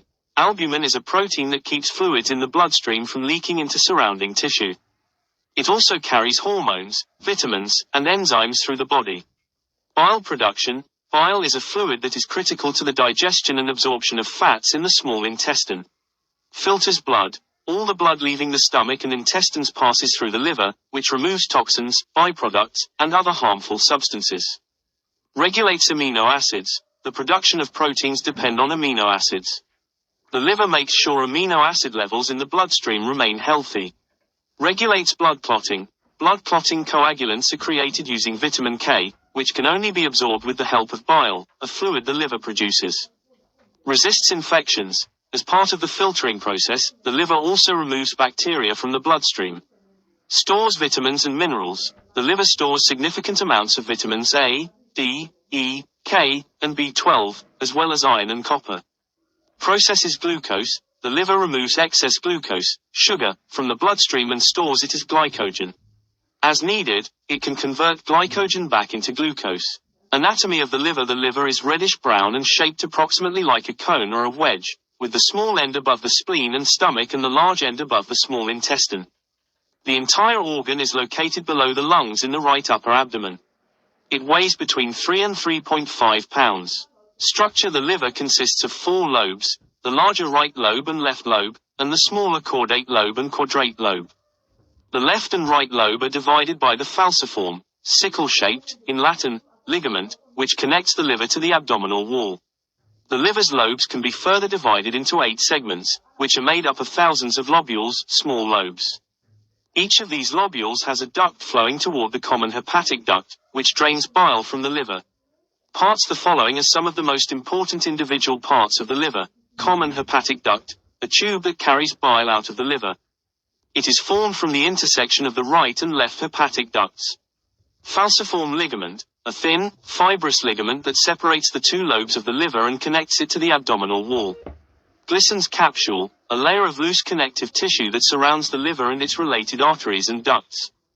Hepatic artery, the main blood vessel that supplies the liver with oxygenated blood. Hepatic portal vein, the blood vessel that carries blood from the gastrointestinal tract, gallbladder, pancreas, and spleen to the liver. Lobes, the anatomical sections of the liver. Lobules, microscopic building blocks of the liver. Peritoneum, a membrane covering the liver that forms the exterior. Maintaining a healthy liver. The best way to avoid liver disease is to take active steps toward a healthy life. The following are some recommendations that will help keep the liver functioning as it should. Avoid illicit drugs. Illicit drugs are toxins that the liver must filter out. Taking these drugs can cause long-term damage. Drink alcohol moderately. Alcohol must be broken down by the liver. While the liver can moderate amounts, excessive alcohol use can cause damage. Exercise regularly. A regular exercise routine will help promote general health for every organ, including the liver. Eat healthy foods. Eating excessive fats can make it difficult for the liver to function and lead to fatty liver disease. Practice safe sex. Use protection to avoid sexually transmitted diseases such as hepatitis C. Vaccinate. Especially when traveling, get appropriate vaccinations against hepatitis A and B. Alcohol. It can damage liver cells. Care for your liver. Here are some ways to keep your liver healthy. Don't drink a lot of alcohol. It can damage liver cells and lead to the swelling or scarring that becomes cirrhosis, which can be deadly. How much alcohol is too much? U.S. government guidelines say men should drink no more than 2 drinks a day and women only 1. Eat a healthy diet and get regular exercise. Your liver will thank you. You'll keep your weight under control, which helps prevent non-alcoholic fatty liver disease, NAFLD, a condition that leads to cirrhosis. Watch out for certain medicines. Some cholesterol drugs can occasionally have a side effect that causes liver problems. The painkiller acetaminophen, Tylenol, can hurt your liver if you take too much. You may be taking more acetaminophen than you realize. It's found in hundreds of drugs like cold medicines and prescription pain medicines. Some medicines can hurt your liver if you drink alcohol when you take them. And some are harmful when combined with other drugs. Talk to your doctor or pharmacist about the safest way to take your medicines. Learn how to prevent viral hepatitis. It's a serious disease that harms your liver. There are several types. You catch hepatitis A from eating or drinking water that's got the virus that causes the disease. You can get a vaccine if you're traveling to a part of the world where there are outbreaks. Hepatitis B and C are spread through blood and body fluids. To cut your risk, don't share items like toothbrushes, razors, or needles. Limit the number of sex partners you have, and always use latex condoms. There's no vaccine yet for hepatitis C, but there is one for hepatitis B. Get tested for viral hepatitis. Because it often doesn't cause symptoms, you can have it for years and not know it. If you think you've had contact with the virus, talk to your doctor to see if you need a blood test. The CDC recommends you get tested for hepatitis C if you were born between 1945 to 1965. The baby boomer generation is more likely to have the disease. Don't touch or breathe in toxins. Some cleaning products, aerosol products, and insecticides have chemicals that can damage your liver. Avoid direct contact with them. Additives in cigarettes can also damage your liver, so don't smoke. Be careful with herbs and dietary supplements. Some can harm your liver. A few that have caused problems are cascara, chaparral, comfrey, kava, and ephedra.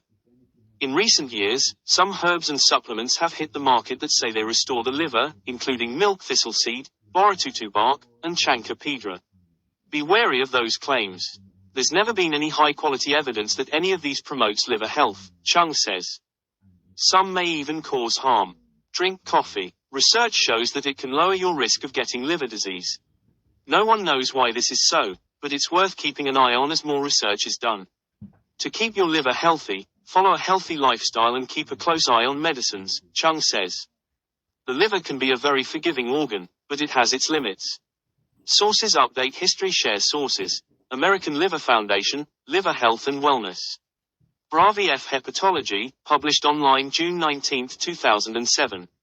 Ray Chung, MD, Medical Director, Liver Transplant Program, Massachusetts General Hospital.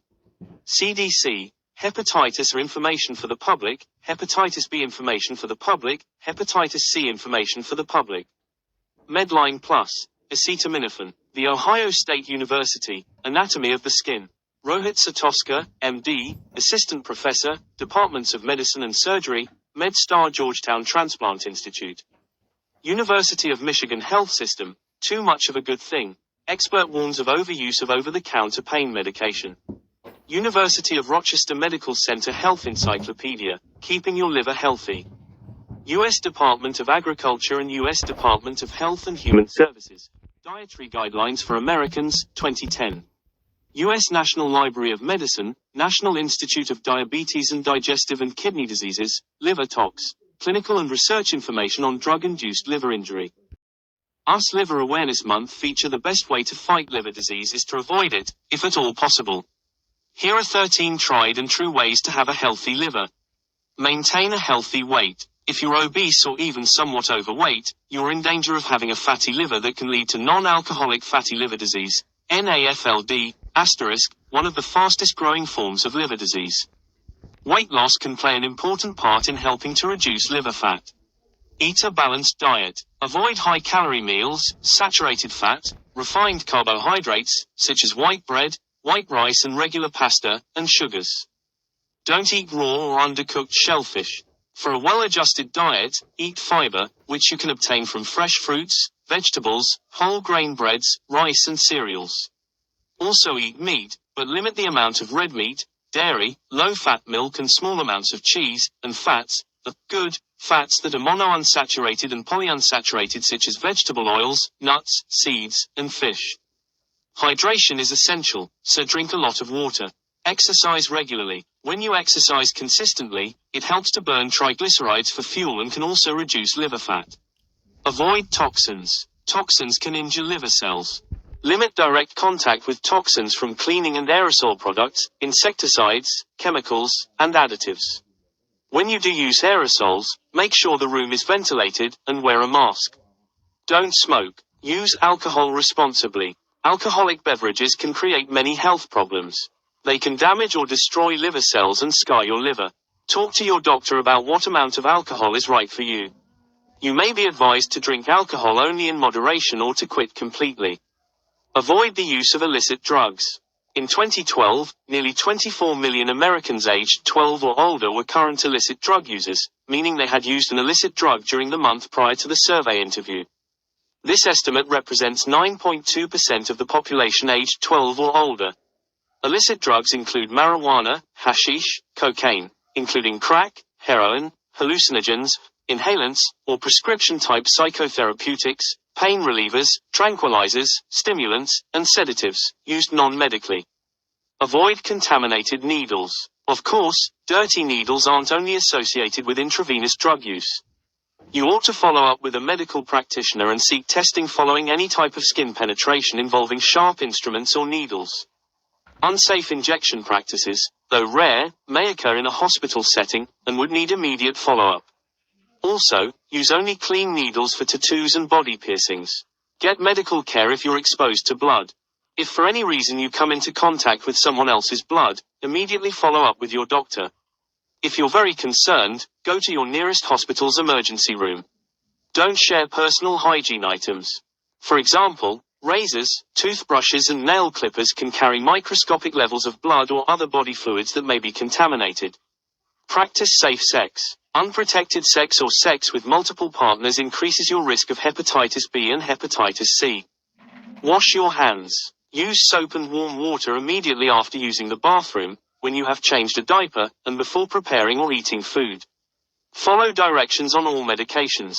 When medicines are taken incorrectly by taking too much, the wrong type or by mixing medicines, your liver can be harmed. Never mix alcohol with other drugs and medications even if they're not taken at the same time.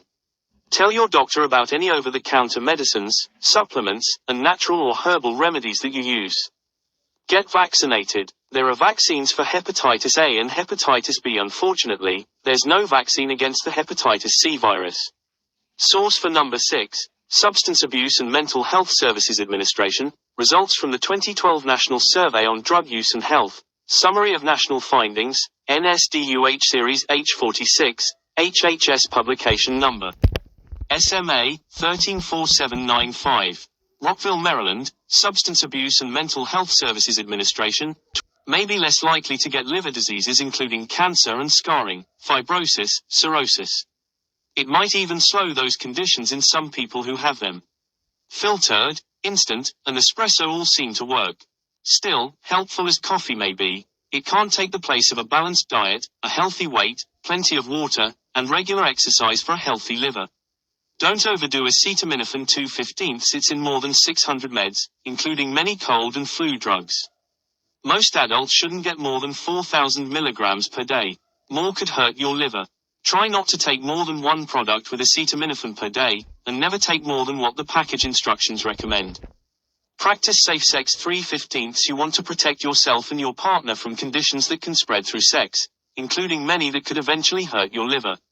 1. Hepatitis C infects it directly and can do serious harm over time. Most people don't notice they have it until many years later when much of the damage has been done. Your doctor can test to see if you have it. Take your meds right 4/15. Though acetaminophen is the most common medication that can harm your liver, other meds can do that, too, especially if you don't take them as directed. It may also depend on your genes, other prescriptions, and your food. Speak to your doctor if you're tired, nauseous, or itchy, or you notice yellowish skin or eyes, jaundice, after you start a new medicine. Statins for high cholesterol and certain antibiotics, amoxicillin, clindamycin, erythromycin, are some examples. Check on your supplements 5/15. They cause almost a quarter of all liver damage. Herbs like borage, comfrey, broomwell, and coltsfoot have pyrrolizidine alkaloids that can gum up the tiny blood vessels inside the organ, either over time or all at once, if you take a lot. Other herbs like Atractylus gumifera, celandine, chaparral, germander, and pennyroyal oil, used in tea, can also cause liver problems. Skip herbal liver remedies 6/15. Common liver remedies like milk thistle, turmeric, and astragalus don't have much research behind them. Colloidal silver, sometimes used, with little scientific support, for hepatitis C, can cause irreversible side effects like turning your skin blue. Tell your doctor about all pills, herbs, and supplements you take. First, to check on the safety of each item, but also because of how they might interact with each other.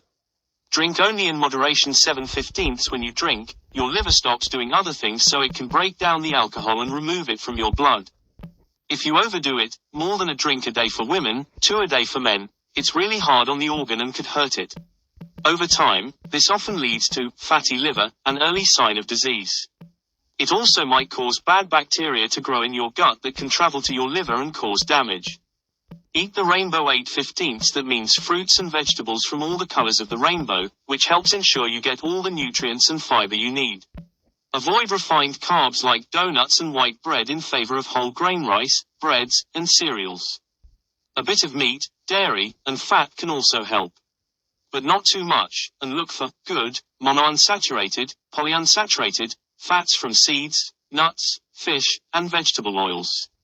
Keep a healthy body weight 9/15. That means working to keep a body mass index, BMI, of between 18 and 25. There are online tools to help you figure out your number. Exercise and a well-balanced diet are the best way to help maintain a good-for-you weight and lower your chances of non-alcoholic fatty liver disease.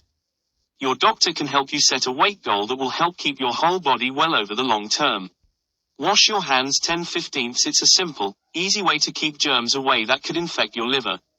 Just a little soap and warm water will do. It's especially important right before you prepare food and right after you change a diaper or go to the bathroom. You can spread hepatitis, or in particular when you touch food or water with contaminated hands. Exercise regularly 11/15. It can help keep your BMI at the right level, which could protect against non-alcoholic fatty liver disease. But even if your BMI doesn't change, exercise is likely to help. Why? Because it improves how your insulin works and burns triglycerides, a type of fat in your blood. Avoid toxins 12/15. These might be chemicals in cleaning products, spray cans, insecticides, and other household items. They could hurt cells in your liver if you touch, absorb, or breathe in too much of them. You can protect yourself if you wear a mask and goggles and open the windows when you use them. Watch out for needle risks 13/15. If you or someone you know has ever injected illegal drugs, you should get tested for hepatitis C, which can spread through blood. The same is true if you've had an accidental needle stick. A blood test can let you know if you've ever had the hepatitis C virus. Check for liver damage 14/15. It's especially important for your doctor to do this if you drink heavily or have a family history of liver disease. Early treatment helps, and you might not have symptoms at first. You should also get tested if you're more likely to have hepatitis C. This includes anyone who, is pregnant, is over age 18, is on hemodialysis, has HIV, ever used injectable illegal drugs, was stuck by an infected needle, had a blood transfusion or received an organ transplant before 1992, received blood clotting factor concentrates made before 1987, has had an abnormal liver test or liver disease, get vaccinated 15/15. You can get it for hepatitis A and hepatitis B, but not for hepatitis C. A lot of kids have been vaccinated, but many adults haven't. Key facts: the liver filters all of the blood in the body and breaks down poisonous substances, such as alcohol and drugs. The liver also produces bile, a fluid that helps digest fats and carry away waste. The liver consists of 4 lobes, which are each made up of 8 sections and thousands of lobules, or small lobes. Functions of the liver: the liver is an essential organ of the body that performs over 500 vital functions. These include removing waste products and foreign substances from the bloodstream, regulating blood sugar levels, and creating essential nutrients. Here are some of its most important functions. Albumin production. Albumin is a protein that keeps fluids in the bloodstream from leaking into surrounding tissue. It also carries hormones, vitamins, and enzymes through the body. Bile production. Bile is a fluid that is critical to the digestion and absorption of fats in the small intestine. Filters blood. All the blood leaving the stomach and intestines passes through the liver, which removes toxins, byproducts, and other harmful substances. Regulates amino acids. The production of proteins depend on amino acids. The liver makes sure amino acid levels in the bloodstream remain healthy. Regulates blood clotting. Blood clotting coagulants are created using vitamin K, which can only be absorbed with the help of bile, a fluid the liver produces. Resists infections. As part of the filtering process, the liver also removes bacteria from the bloodstream. Stores vitamins and minerals. The liver stores significant amounts of vitamins A, D, E, K, and B12, as well as iron and copper. Processes glucose. The liver removes excess glucose, sugar, from the bloodstream and stores it as glycogen. As needed, it can convert glycogen back into glucose. Anatomy of the liver: the liver is reddish-brown and shaped approximately like a cone or a wedge, with the small end above the spleen and stomach and the large end above the small intestine. The entire organ is located below the lungs in the right upper abdomen. It weighs between 3 and 3.5 pounds. Structure: the liver consists of 4 lobes, the larger right lobe and left lobe, and the smaller caudate lobe and quadrate lobe. The left and right lobe are divided by the falciform, sickle-shaped, in Latin, ligament, which connects the liver to the abdominal wall. The liver's lobes can be further divided into 8 segments, which are made up of thousands of lobules, small lobes. Each of these lobules has a duct flowing toward the common hepatic duct, which drains bile from the liver. Parts: the following are some of the most important individual parts of the liver. Common hepatic duct, a tube that carries bile out of the liver. It is formed from the intersection of the right and left hepatic ducts. Falciform ligament, a thin, fibrous ligament that separates the 2 lobes of the liver and connects it to the abdominal wall. Glisson's capsule, a layer of loose connective tissue that surrounds the liver and its related arteries and ducts. Hepatic artery, the main blood vessel that supplies the liver with oxygenated blood. Hepatic portal vein, the blood vessel that carries blood from the gastrointestinal tract, gallbladder, pancreas, and spleen to the liver. Lobes, the anatomical sections of the liver. Lobules, microscopic building blocks of the liver. Peritoneum, a membrane covering the liver that forms the exterior. Maintaining a healthy liver: the best way to avoid liver disease is to take active steps toward a healthy life. The following are some recommendations that will help keep the liver functioning as it should. Avoid illicit drugs. Illicit drugs are toxins that the liver must filter out. Taking these drugs can cause long-term damage. Drink alcohol moderately. Alcohol must be broken down by the liver. While the liver can moderate amounts, excessive alcohol use can cause damage. Exercise regularly. A regular exercise routine will help promote general health for every organ, including the liver. Eat healthy foods. Eating excessive fats can make it difficult for the liver to function and lead to fatty liver disease. Practice safe sex. Use protection to avoid sexually transmitted diseases such as hepatitis C. Vaccinate. Especially when traveling, get appropriate vaccinations against hepatitis A and B, as well as diseases such as malaria and yellow fever, which grow in the liver. Next steps: if you need help for a liver condition, give us a call at 877 Liver MD 877-548-3763 or get in touch using our online request form. The human heart is a fascinating organ that plays a vital role in our overall well-being. It is a complex structure composed of different tissues and functions as one of the most important organs in the human body. In this article, we will delve into the intricacies of the human heart, exploring its anatomy, physiology, and the various diseases that can affect its function. The human heart is a muscular organ located in the chest, slightly to the left of the midline. It is roughly the size of a clenched fist and is surrounded by a protective sac called the pericardium. The heart is divided into 4 chambers, 2 upper chambers, called the atria, and 2 lower chambers, known as the ventricles. The heart's main function is to pump blood throughout the body, supplying oxygen and nutrients to the various organs and tissues. It does this by contracting and relaxing in a coordinated manner, creating a pressure gradient that propels the blood forward. The contraction phase is called systole, while the relaxation phase is termed diastole. The heart has its own electrical conduction system that controls the timing and coordination of its contractions. The sinoatrial, SA, node, often referred to as the heart's natural pacemaker, initiates each heartbeat by sending an electrical signal to the atria, causing them to contract. The signal then travels to the atrioventricular, AV, node, which relays it to the ventricles, causing them to contract as well. One of the critical components of the heart's conduction system is the bundle of His, which divides into the right and left bundle branches, supplying electrical signals to the respective ventricles. This coordinated electrical activity ensures efficient pumping of blood throughout the body. The heart is nourished by its own blood supply, known as the coronary arteries. These arteries branch off from the aorta and wrap around the heart to deliver oxygen and nutrients. Any blockage or narrowing in these arteries can lead to a condition called coronary artery disease, which can result in chest pain or a heart attack if left untreated. Several diseases can affect the heart's structure and function. Coronary artery disease, as mentioned earlier, is a common condition that occurs when plaques build up in the arteries, restricting blood flow. Another common heart disease is heart failure, which happens when the heart cannot pump blood efficiently, leading to fatigue, shortness of breath, and fluid retention. Arrhythmias, or abnormal heart rhythms, are another group of heart conditions that can be potentially life-threatening. They can cause the heart to beat too fast, too slow, or irregularly, disrupting its ability to pump blood effectively. Valvular heart disease is yet another prevalent condition that affects the heart's valves. These valves ensure that blood flows in the correct direction, and any abnormalities can lead to leakage or narrowing of the valves, impairing blood flow and potentially causing symptoms like chest pain, fatigue, or swelling. In recent years, researchers and medical professionals have made significant advancements in the diagnosis and treatment of heart conditions. Diagnostic tools like electrocardiograms, ECGs, echocardiograms, and cardiac catheterizations allow for the accurate assessment of heart function and structure. There are various treatment options available for heart conditions, depending on their severity and underlying causes. Medications are commonly prescribed to manage symptoms and control risk factors like high blood pressure or high cholesterol.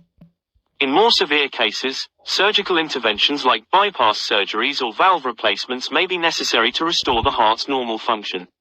Preventive measures are crucial to maintaining a healthy heart. Regular exercise, a balanced diet, and avoiding smoking or excessive alcohol consumption are all essential factors in maintaining heart health. Managing conditions like diabetes, high blood pressure, and high cholesterol levels is also crucial in preventing heart disease. In conclusion, the human heart is a remarkable organ that performs vital functions necessary for our survival. Its complex structure and coordinated contractions ensure efficient blood circulation, supplying oxygen and nutrients to every part of our body. However, it is susceptible to various diseases that can impair its function. Understanding the anatomy, physiology, and diseases of the heart is crucial in maintaining a healthy cardiovascular system and overall well-being. By taking preventive measures and seeking appropriate treatment, we can strive towards a healthier heart and a healthier life.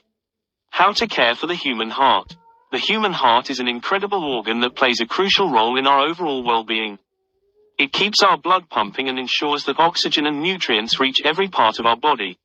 Therefore, it is essential to take care of our hearts to live a healthy and fulfilling life. Firstly, a balanced and nutritious diet is key to maintaining heart health. Including fruits, vegetables, whole grains, lean proteins, and healthy fats in our meals can provide our hearts with the necessary nutrients and antioxidants. It is also important to limit the consumption of processed foods, saturated fats, and sodium, as they can increase the risk of heart diseases. Regular physical activity is another important aspect of heart care. Engaging in activities such as walking, jogging, swimming, or cycling not only helps in maintaining a healthy weight but also strengthens our heart muscles. Exercise also helps in reducing stress levels, improving circulation, and lowering blood pressure, thus promoting the health of our hearts. Furthermore, managing stress is crucial for heart care. Chronic stress can lead to the release of stress hormones, which can have negative effects on our cardiovascular system. Engaging in activities like yoga, meditation, deep breathing exercises, or hobbies that bring joy and relaxation can help alleviate stress and promote heart health. In addition to these lifestyle changes, regular checkups with healthcare professionals are vital for heart care. Routine screenings can help detect any early signs of heart diseases and allow for timely interventions. It is also important to monitor blood pressure, cholesterol levels, and blood sugar regularly. Lastly, avoiding smoking and limiting alcohol consumption can significantly contribute to heart care. Smoking damages the blood vessels and increases the risk of cardiovascular diseases. Similarly, excessive alcohol intake can lead to high blood pressure and heart failure. In conclusion, caring for the human heart is essential for a healthy and fulfilling life. A balanced diet, regular exercise, stress management, regular checkups, and avoiding harmful habits can significantly contribute to maintaining a healthy heart. By prioritizing heart care, we can live longer, happier lives and reduce the risk of heart diseases. Heart disease, treatment and prevention. Heart disease is a prevalent health condition that continues to affect millions of individuals worldwide. It is a leading cause of death globally, emphasizing the importance of prevention and treatment strategies. To combat this epidemic, it is crucial to educate the population about the risk factors associated with heart disease and the measures that can be taken to reduce these risks. Prevention of heart disease begins with understanding the factors that contribute to its development. Smoking, obesity, high blood pressure, high cholesterol levels, and a sedentary lifestyle are among the key risk factors for heart disease. By adopting healthy lifestyle choices, such as quitting smoking, maintaining a healthy weight, exercising regularly, and consuming a balanced diet, individuals can significantly reduce their chances of developing heart disease. Regular health screenings and checkups are also essential in identifying any early signs of heart disease. Monitoring blood pressure, cholesterol levels, and blood sugar levels can aid in detecting and managing risk factors before they become serious health concerns. Additionally, keeping stress levels in check through relaxation techniques and seeking support from loved ones can also contribute to overall heart health. In terms of treatment, advancements in medical technology and research have led to various interventions that can effectively manage heart disease. Medications such as statins, beta blockers, and angiotensin-converting enzyme inhibitors are commonly prescribed to control blood pressure, cholesterol levels, and heart rhythm abnormalities. Surgical interventions, such as angioplasty and bypass surgery, are also utilized to restore proper blood flow to the heart in cases of severe blockages. Beyond medical interventions, cardiac rehabilitation programs play a valuable role in the treatment of heart disease. These programs focus on physical activity, dietary modifications, and emotional support to aid in the recovery process. By participating in a structured rehabilitation program, individuals can improve their cardiac health, reduce the risk of future cardiac events, and enhance their overall quality of life. In conclusion, the prevention and treatment of heart disease require a collective effort from both individuals and the healthcare system. By taking proactive measures to reduce risk factors, individuals can significantly decrease their chances of developing heart disease. Furthermore, advancements in medical interventions and cardiac rehabilitation programs provide individuals with effective treatment options to manage and improve their heart health. With increased awareness and commitment to a heart-healthy lifestyle, we can work towards reducing the burden of heart disease on society and promoting overall cardiovascular wellness.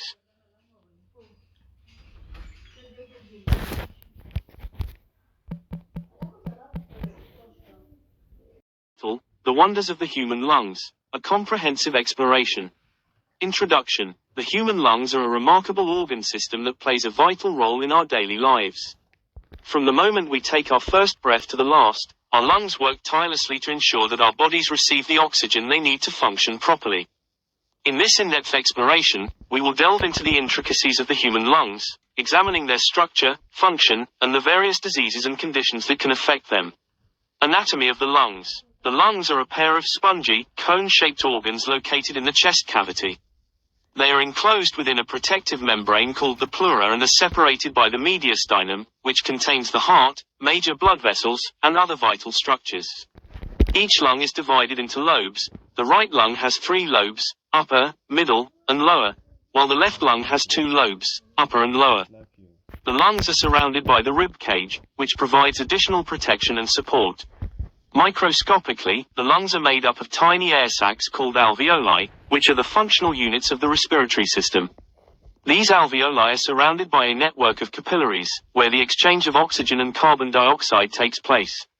The lungs are also lined with a thin layer of mucus-producing cells called epithelial cells, which help trap and remove foreign particles and pathogens from the air we breathe. Function of the lungs. The primary function of the lungs is to facilitate the exchange of gases between the external environment and the bloodstream. When we inhale, the diaphragm and intercostal muscles contract, causing the chest cavity to expand and air to be drawn into the lungs.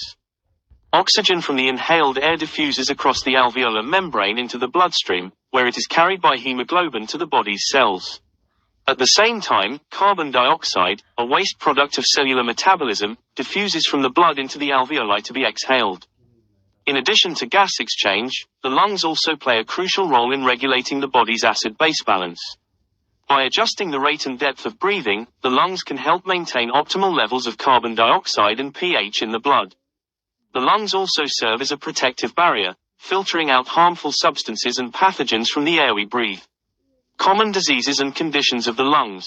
Despite their remarkable resilience, the lungs are vulnerable to a variety of diseases and conditions that can compromise their function. Some of the most common lung diseases include 1. Chronic obstructive pulmonary disease, COPD. COPD is a group of progressive lung diseases, including chronic bronchitis and emphysema, that cause airflow obstruction and breathing difficulties. Smoking is the leading cause of COPD, but exposure to air pollutants and genetic factors can also contribute to the development of the disease. 2. Asthma. Asthma is a chronic respiratory condition characterized by inflammation and narrowing of the airways, leading to episodes of wheezing, coughing, and difficulty breathing. Triggers for asthma attacks can include allergens, exercise, and respiratory infections. 3. Lung cancer. Lung cancer is the leading cause of cancer-related deaths worldwide, with smoking being the most significant risk factor. Other risk factors for lung cancer include exposure to radon gas, asbestos, and other carcinogens. 4. Pulmonary embolism. A pulmonary embolism occurs when a blood clot travels to the lungs and blocks blood flow to the pulmonary arteries. This can lead to sudden chest pain, shortness of breath, and potentially life-threatening complications. Treatment and prevention. Treatment for lung diseases varies depending on the specific condition and its severity.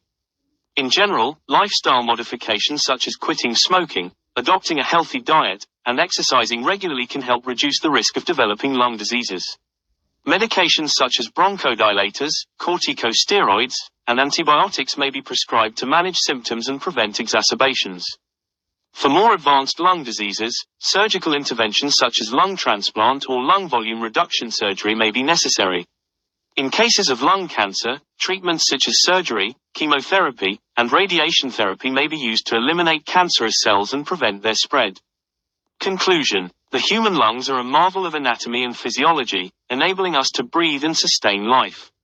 Their intricate design and function are essential for oxygen exchange, acid-base balance, and overall health.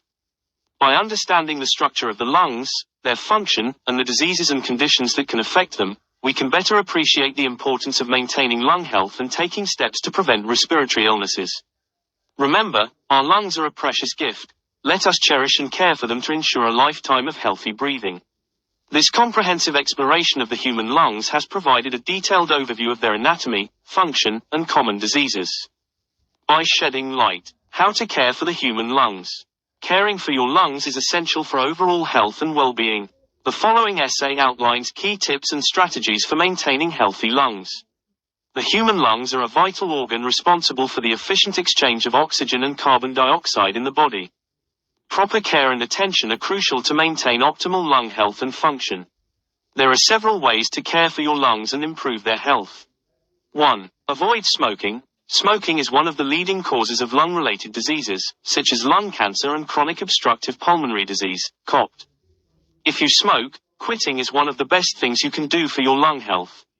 Avoiding exposure to secondhand smoke is also essential.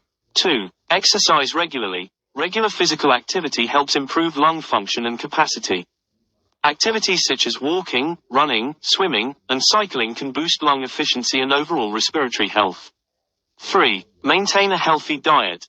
Eating a balanced diet rich in fruits, vegetables, whole grains, and lean proteins can help support lung health. Foods high in antioxidants, such as berries, broccoli, and spinach, can help reduce inflammation and oxidative stress in the lungs. 4. Stay hydrated. Drinking an adequate amount of water helps keep the mucous membranes in the lungs moist and support sufficient lung function. Dehydration can lead to thickening of mucus, making it difficult to breathe.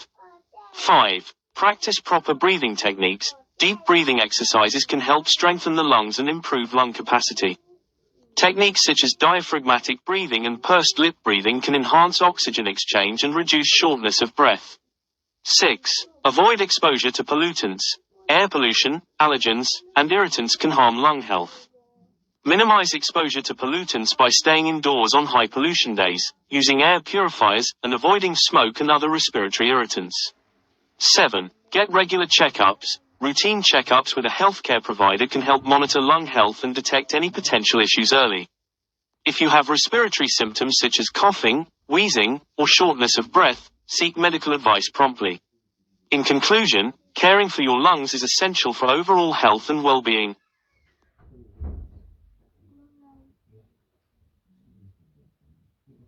By following these tips, you can help maintain healthy lung function and reduce the risk of developing respiratory conditions. Prioritizing lung health through lifestyle choices and preventive measures can lead to improved quality of life and longevity. The disease of the human lungs covers a wide range of conditions, including asthma, chronic obstructive pulmonary disease, COPD, pneumonia, lung cancer, tuberculosis, and more. Each condition affects the lungs differently and may require different treatments. If you have concerns about lung health, it's essential to consult a healthcare professional for proper diagnosis and treatment. Asthma is a chronic respiratory condition characterized by inflammation and narrowing of the airways, leading to recurring episodes of wheezing, shortness of breath, chest tightness, and coughing. These symptoms are typically triggered by various factors such as allergens, pollen, dust mites, pet dander, respiratory infections, exercise, cold air pollution, and certain medications or chemicals. Key aspects of asthma include 1. Inflammation ***. Asthma involves inflammation of the airways, making them sensitive to triggers. This inflammation leads to swelling and the production of excess mucus, further narrowing the air passages. 2. Airway hyperresponsiveness ***. People with asthma often have hyperresponsive airways, meaning they react strongly to triggers that may not affect others. 3. Symptoms ***. Asthma symptoms can vary in severity and frequency. They may range from mild, occasional episodes to severe, life-threatening attacks. 4. Diagnosis ***. Diagnosis is typically based on medical history, symptoms, physical examination, and lung function tests such as spirometry and peak flow measurements. 5. Treatment ***. Asthma treatment aims to control symptoms, prevent exacerbations, and improve quality of life. This usually involves a combination of medications, including controller medications ***, inhaled corticosteroids, long-acting beta agonists, leukotriene modifiers, and biologic therapies target inflammation and airway constriction to prevent symptoms. Reliever medications ***. Short-acting beta agonists provide quick relief during asthma attacks by relaxing the muscles around the airways. Allergy medications ***. Antihistamines, nasal corticosteroids, and allergy shots may be prescribed to manage allergic triggers. 6. Lifestyle management ***. Asthma management also includes identifying and avoiding triggers, maintaining a healthy lifestyle, managing comorbid conditions like allergies or gastroesophageal reflux disease, GERD, and having a written asthma action plan. 7. Emergency treatment ****. Severe asthma attacks require immediate medical attention and may necessitate the use of rescue medications like oral corticosteroids, oxygen therapy, and, in extreme cases, hospitalization. 8. Monitoring ***. Regular monitoring of asthma symptoms, lung function, and medication use is crucial for assessing control and adjusting treatment as needed. Overall, with proper management and adherence to treatment, most people with asthma can lead active and fulfilling lives. However, asthma can be serious, and uncontrolled symptoms can lead to complications and decreased quality of life, emphasizing the importance of regular medical care and self-management strategies. Chronic obstructive pulmonary disease, COPD, is a progressive lung disease characterized by persistent airflow limitation and respiratory symptoms such as coughing, wheezing, shortness of breath, and chest tightness. COPD encompasses two main conditions: chronic bronchitis and emphysema, often coexisting in individuals. Here are some detailed aspects of COPD. 1. Risk factors ****. The primary risk factor for COPD is cigarette smoking. Other risk factors include exposure to indoor and outdoor air pollutants, such as biomass fuel used for cooking or heating, occupational dust and chemicals, genetic predisposition, and respiratory infections during childhood. 2. Pathophysiology ***. COPD is primarily caused by long-term exposure to irritating gases or particulate matter, leading to chronic inflammation of the airways and destruction of lung tissue. This inflammation and tissue damage result in the narrowing and obstruction of the airways, making it difficult to exhale air from the lungs. 3. Symptoms ***. Symptoms of COPD typically develop gradually and worsen over time. Common symptoms include chronic cough, excessive sputum production, shortness of breath, especially during physical activity, wheezing, chest tightness. 4. Diagnosis ***. Diagnosis of COPD involves a combination of medical history, physical examination, lung function tests, such as spirometry to measure airflow obstruction, and imaging studies, such as chest X-rays or CT scans, to assess lung damage and rule out other conditions. 5. Staging ***. COPD is often classified into stages based on the severity of airflow limitation and symptoms. The most commonly used staging system is the GOLD, Global Initiative for Chronic Obstructive Lung Disease, system, which categorizes COPD into 4 stages, IIV, based on spirometry results. 6. Management ***. While COPD is a progressive disease with no cure, its symptoms can be managed effectively with various interventions, including smoking cessation. The most crucial step in managing COPD is quitting smoking to slow down disease progression. Medications, bronchodilators, inhaled beta agonists and anticholinergics, and inhaled corticosteroids help relieve symptoms and reduce exacerbations. Pulmonary rehabilitation, exercise training, education, and breathing techniques can improve exercise tolerance and quality of life.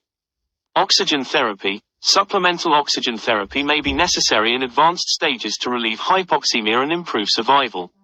Surgical interventions, in severe cases, surgical options such as lung volume reduction surgery or lung transplantation may be considered. 7. Prevention ***. Preventive measures include avoiding exposure to tobacco smoke and environmental pollutants, early detection and treatment of respiratory infections, vaccination against influenza and pneumonia, and regular follow-up with healthcare providers. 8. Prognosis ***. COPD is a progressive disease, and its prognosis varies depending on the stage at diagnosis, degree of airflow limitation, presence of comorbidities, and adherence to treatment. While COPD cannot be cured, proper management can slow down disease progression, relieve symptoms, and improve quality of life. Overall, COPD is a significant public health concern worldwide, contributing to high morbidity, mortality, and healthcare costs. Early diagnosis, comprehensive management, and lifestyle modifications are crucial for optimizing outcomes and minimizing the burden of this debilitating condition. Pneumonia is an inflammatory condition of the lung primarily caused by infection, although it can also be triggered by other factors such as aspiration of foreign substances or chemical irritants. It is characterized by inflammation and consolidation of lung tissue, leading to symptoms such as cough, fever, chills, difficulty breathing, chest pain, and fatigue. Here are some detailed aspects of pneumonia. 1. Causes ***. Pneumonia can be caused by a variety of microorganisms, including bacteria, viruses, fungi, and less commonly, parasites. The most common pathogens responsible for pneumonia are Streptococcus pneumoniae, Pneumococcus, Haemophilus influenza, Mycoplasma pneumoniae, and viruses such as influenza and respiratory syncytial virus, RSV. 2. Types ***. Pneumonia can be classified based on various criteria, including the causative organism, the setting in which it was acquired, and the extent of lung involvement. Common types include community-acquired pneumonia, CAP, acquired outside of healthcare facilities. Hospital-acquired pneumonia, HAP, acquired during a hospital stay, typically in patients with underlying health conditions or those on mechanical ventilation. Ventilator-associated pneumonia, VAP, a subtype of HAP occurring in patients on mechanical ventilation. Atypical pneumonia, caused by atypical pathogens such as Mycoplasma pneumoniae, Chlamydophila pneumoniae, and Legionella pneumophila. 3. Risk factors ***. Risk factors for pneumonia include age. Very young children and the elderly are at higher risk. Chronic medical conditions, such as COPD, asthma, diabetes, heart disease, weakened immune system, due to HIV, AIDS. Chemotherapy, organ transplantation, smoking. Recent respiratory viral infection, aspiration of gastric contents, due to conditions like stroke, impaired consciousness, or swallowing difficulties. 4. Diagnosis ***. Diagnosis of pneumonia involves a combination of medical history, physical examination, chest imaging, such as chest X-ray or CT scan, and laboratory tests, sputum culture, blood tests, to identify the causative organism and assess the severity of the infection. 5. Treatment ***. Treatment of pneumonia depends on the causative organism and the severity of the illness. It typically involves antibiotics. Bacterial pneumonia is treated with antibiotics, chosen based on the likely pathogen and local resistance patterns. Antiviral medications. Influenza-associated pneumonia may require antiviral treatment. Supportive care, adequate hydration, fever management, oxygen therapy, and, in severe cases, mechanical ventilation may be necessary. 6. Complications ***. Complications of pneumonia may include respiratory failure, sepsis, pleural effusion, fluid buildup around the lungs, lung abscess, and acute respiratory distress syndrome, ARDS. 7. Prevention ***. Preventive measures include vaccination against common pneumonia-causing pathogens, such as the pneumococcal vaccine and influenza vaccine, practicing good hand hygiene, avoiding smoking and exposure to secondhand smoke, and managing underlying medical conditions. Overall, pneumonia is a significant cause of morbidity and mortality worldwide, particularly among vulnerable populations. Timely diagnosis, appropriate treatment, and preventive strategies are essential for reducing the burden of this potentially serious respiratory infection.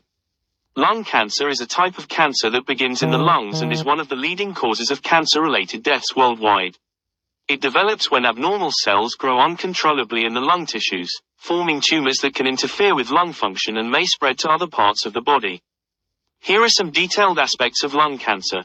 1. Types ***. Lung cancer is broadly classified into two main types based on the appearance of cancer cells under a microscope and their behavior. Non-small cell lung cancer, NSCLC. This is the most common type, accounting for about 80 to 85% of all lung cancer cases. NSCLC includes subtypes such as adenocarcinoma, squamous cell carcinoma, and large cell carcinoma. Small cell lung cancer, SCLC. This type accounts for about 10 to 15% of lung cancer cases and tends to grow and spread more rapidly than NSCLC. SCLC is strongly associated with cigarette smoking. 2. Risk factors ***. The primary risk factor for lung cancer is cigarette smoking, which accounts for the majority of cases. Other risk factors include exposure to second-hand smoke, occupational exposure to carcinogens such as asbestos, radon, arsenic, and diesel exhaust. Air pollution, family history of lung cancer, personal history of lung diseases such as COPD or tuberculosis.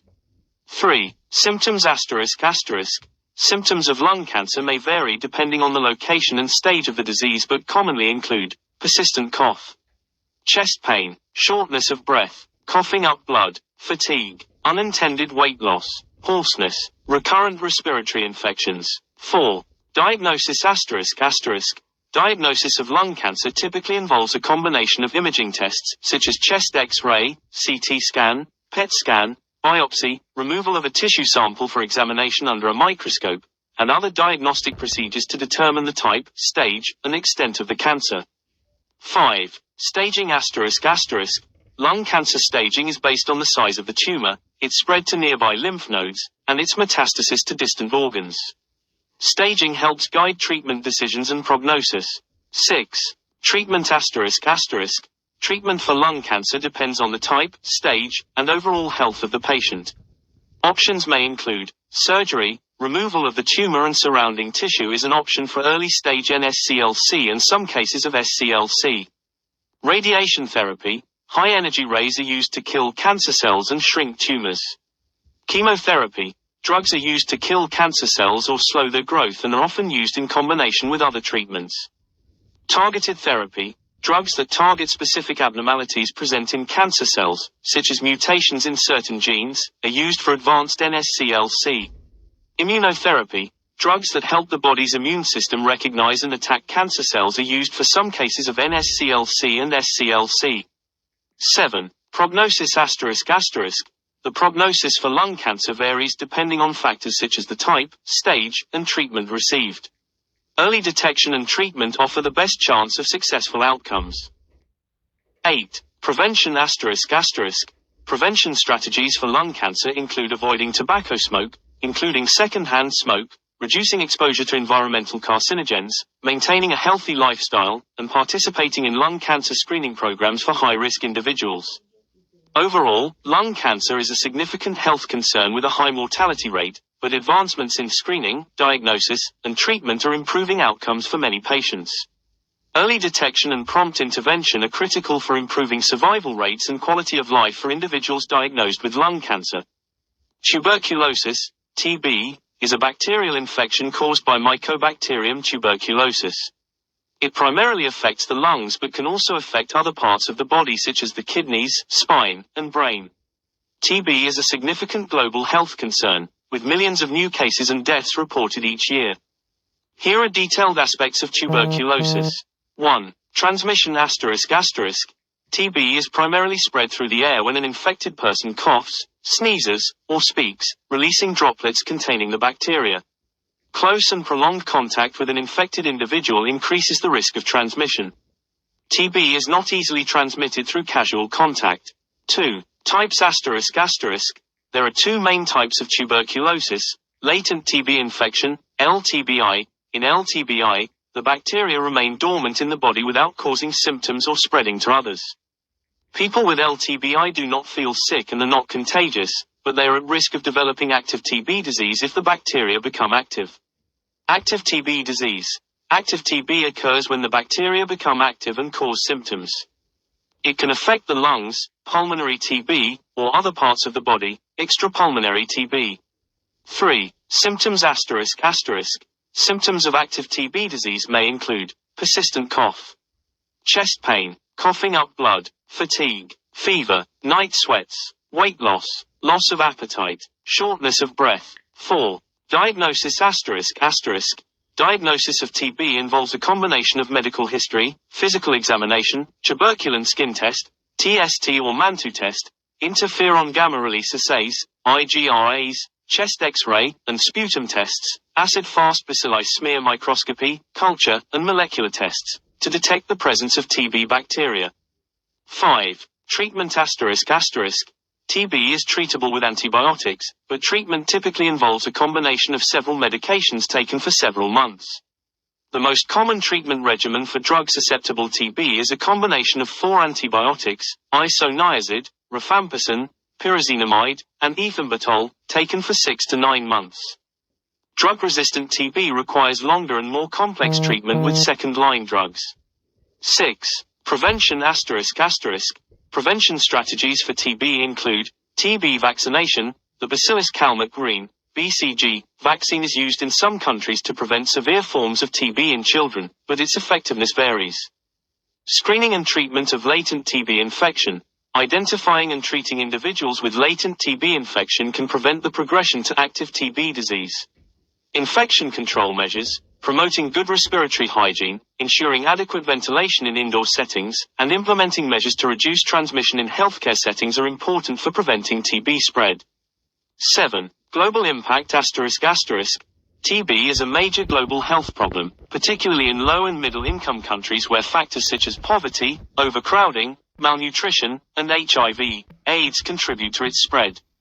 Efforts to control TB include improving access to diagnostic tools, medications, and healthcare services, as well as implementing public health interventions to reduce transmission. Overall, tuberculosis remains a significant challenge for public health systems worldwide, but with early detection, appropriate treatment, and comprehensive prevention strategies, its burden can be reduced. Continued research and global collaboration are essential for achieving the goal of TB elimination.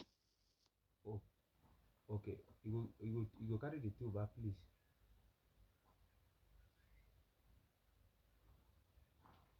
May I?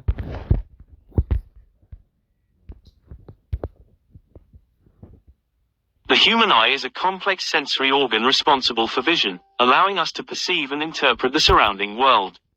Here are some key aspects of the human eye. 1. Anatomy ***. The human eye consists of several structures working together to capture, focus, and process light. Cornea ***. The transparent outer layer that covers the front of the eye and helps focus light onto the retina. Iris ***.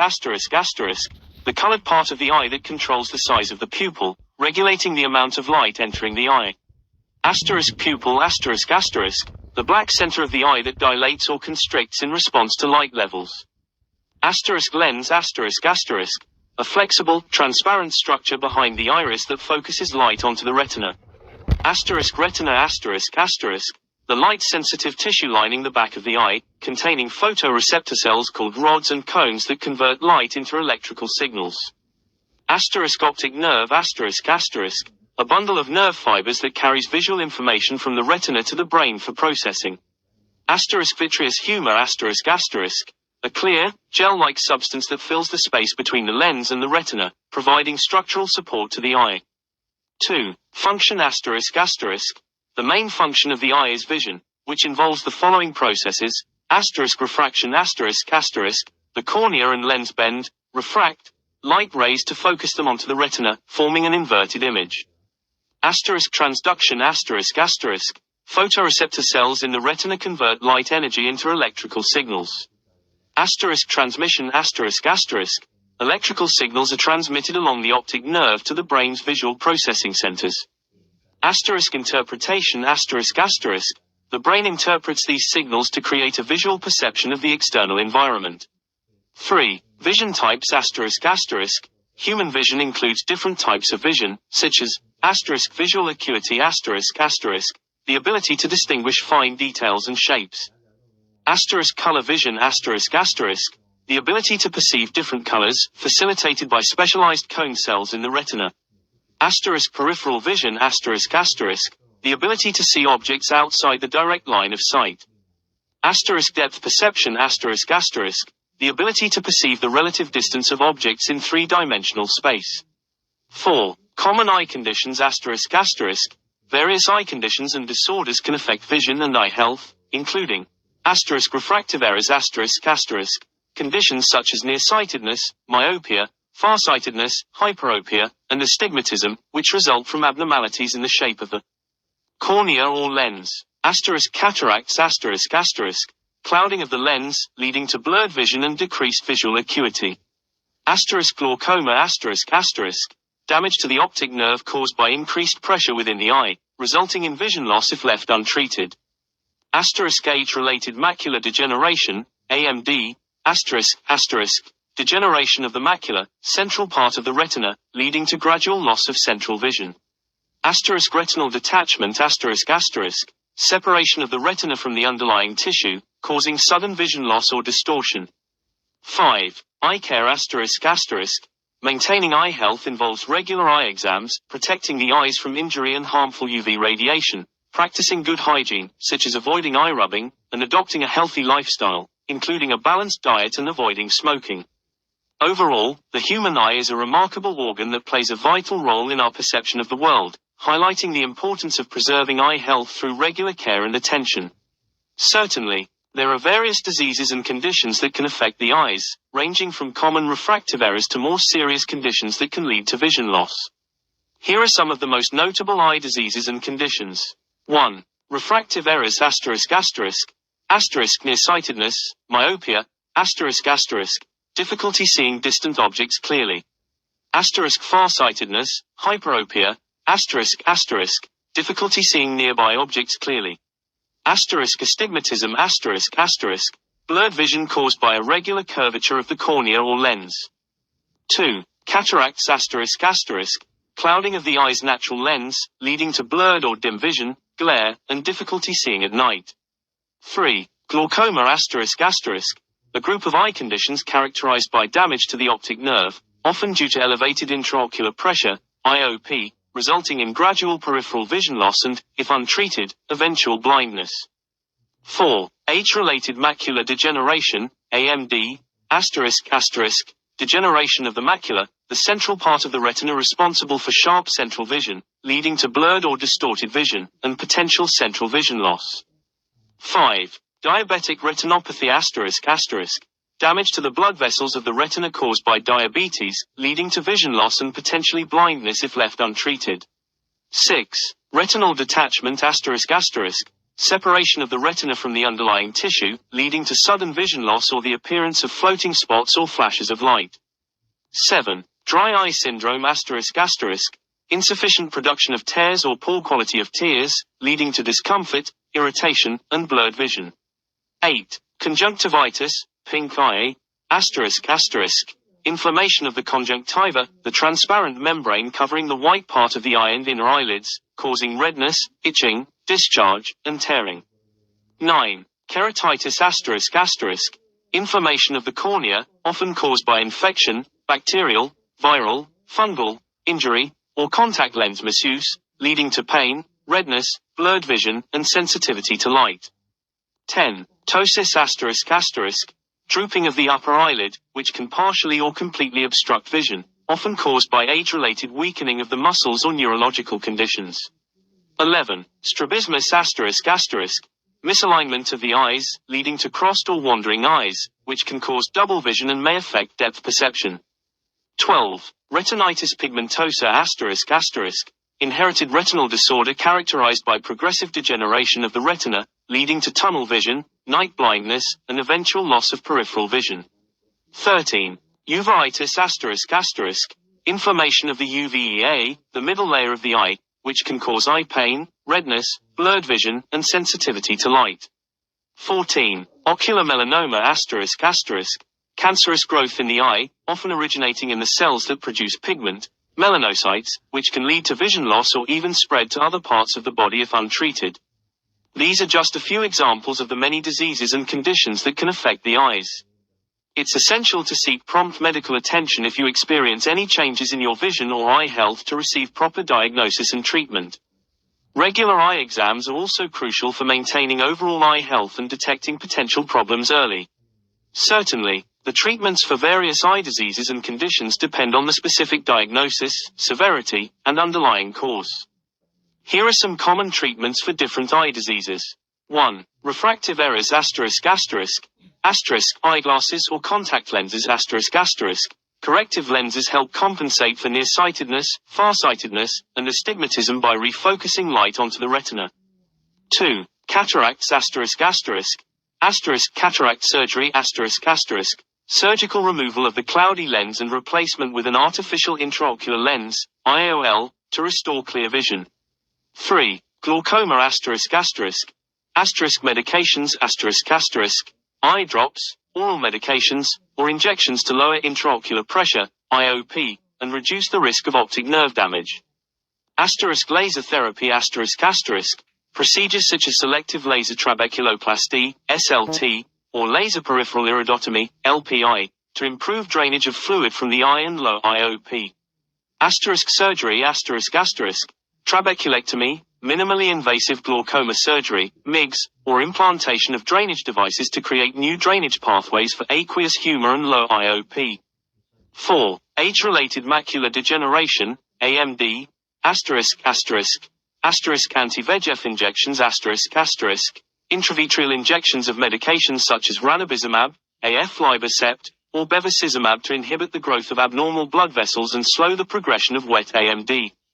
Photodynamic therapy, PDT, combined use of a light-activated drug and laser therapy to selectively destroy abnormal blood vessels in the retina. Laser photocoagulation laser treatment to seal leaking blood vessels or destroy abnormal blood vessel growth in the retina.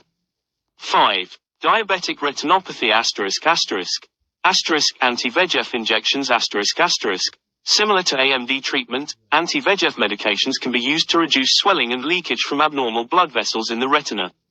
Laser photocoagulation laser therapy to seal leaking blood vessels, reduce macular edema, or shrink abnormal blood vessels in proliferative diabetic retinopathy. 6. Retinal detachment scleral buckling surgical procedure to reattach the retina by placing a silicone band, scleral buckle, around the eye to indent the wall and support the retina.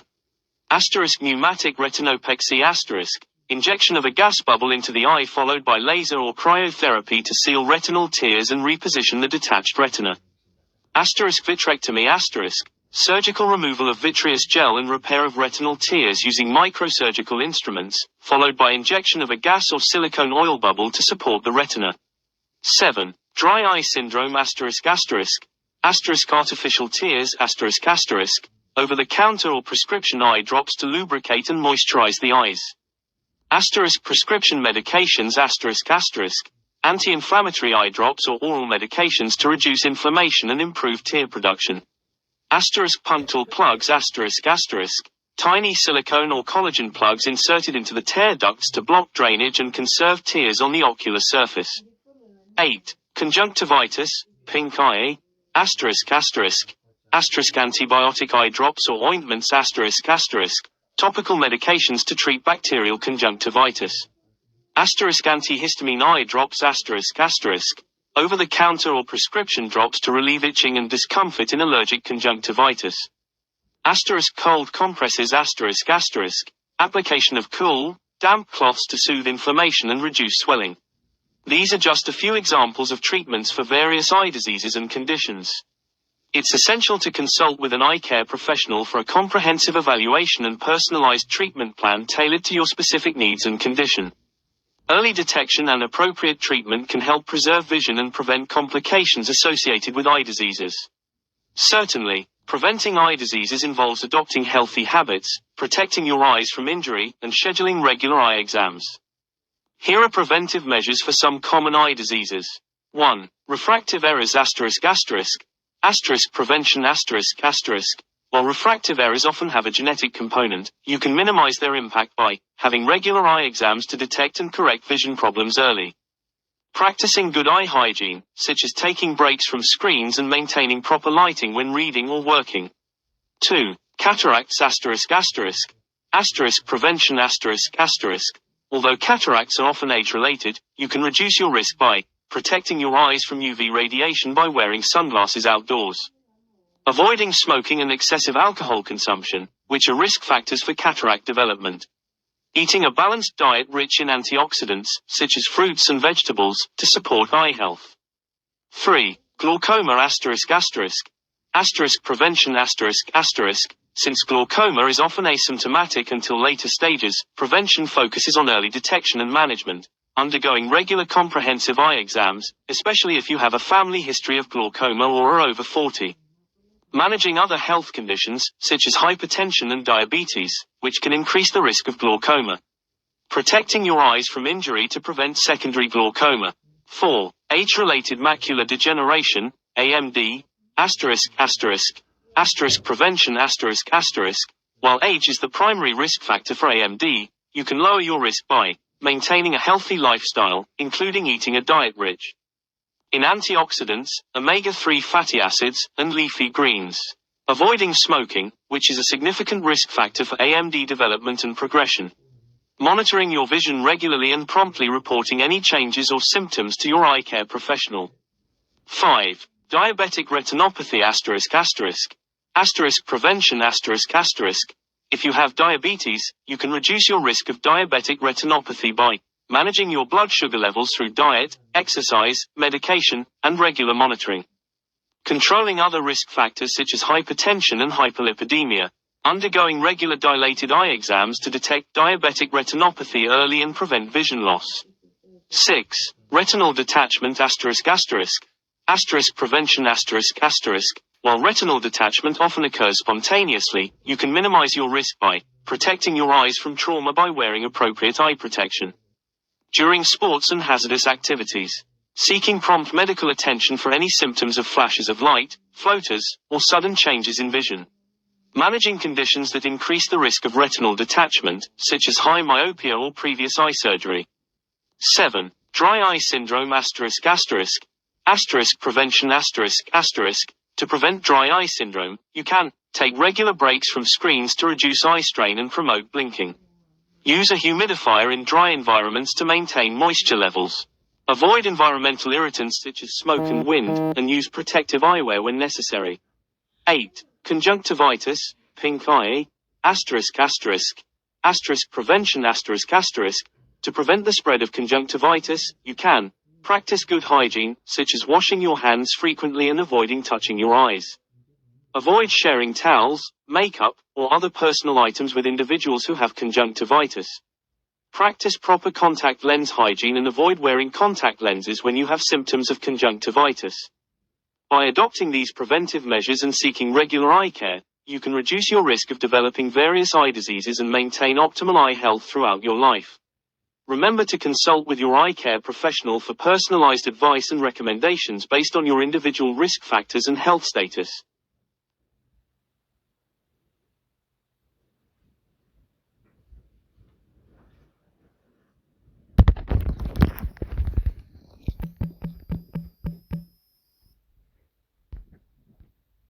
The human ear is a complex sensory organ responsible for hearing and maintaining balance. It consists of three main parts: the outer ear, middle ear, and inner ear. Here are detailed aspects of the human ear. 1. Outer ear ***. Pinna, auricle, ***. The visible part of the ear that helps collect sound waves and funnel them into the ear canal. Ear canal, auditory canal, ***. A narrow, tube-like structure leading from the pinna to the eardrum, lined with specialized glands that produce earwax, cerumen, to protect the ear from dust and debris. Tympanic membrane, eardrum, a thin, delicate membrane that separates the outer ear from the middle ear and vibrates in response to sound waves.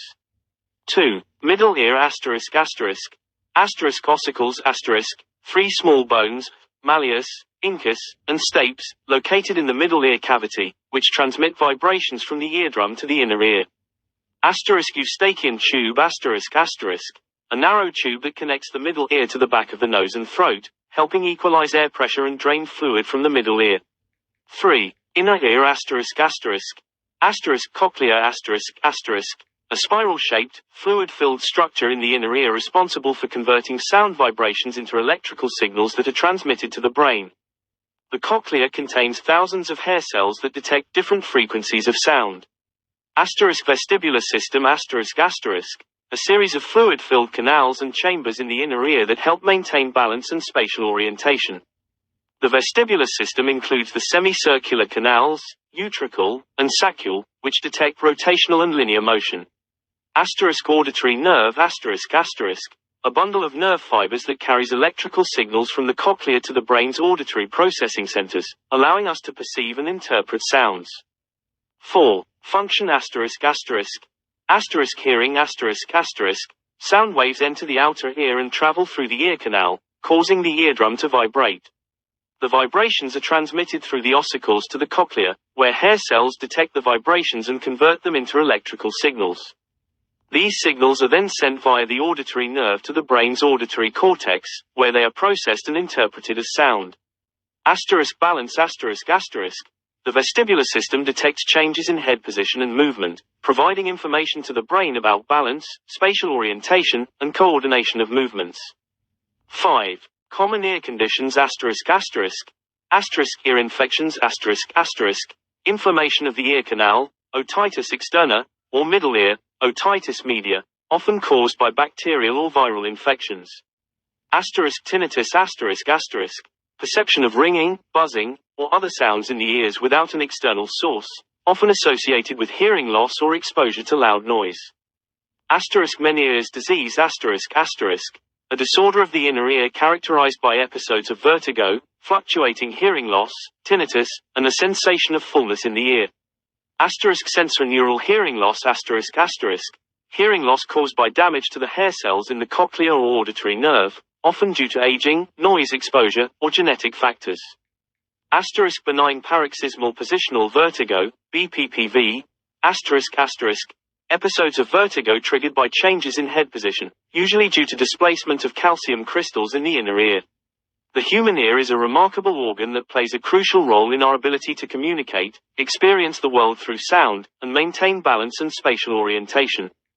Protecting the ears from loud noise, practicing good ear hygiene, and seeking prompt medical attention for ear-related symptoms are essential for preserving ear health and function. There are several diseases and conditions that can affect the human ear, ranging from common infections to more complex disorders. Here are details about some common ear diseases. 1. Otitis media. Description. Otitis media is an infection or inflammation of the middle ear, often occurring as a result of fluid buildup behind the eardrum. Causes. Otitis media can be caused by bacterial or viral infections, often following a cold or upper respiratory infection. It can also occur due to allergies, sinus infections, or anatomical abnormalities that affect the eustachian tube. Symptoms. Symptoms may include ear pain, pressure or fullness in the ear, hearing loss, fever, drainage of fluid from the ear, and irritability, in children. Treatment. Treatment may include antibiotics, for bacterial infections, pain relievers, decongestants, and sometimes ear tube placement to promote drainage and prevent recurrent infections. 2. Otitis externa, swimmer's ear. Description. Otitis externa is an infection or inflammation of the outer ear canal, often caused by moisture buildup and bacterial or fungal overgrowth. Causes.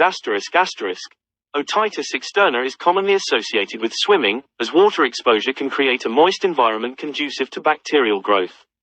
Other causes include trauma to the ear canal, excessive ear cleaning, and allergies. Symptoms.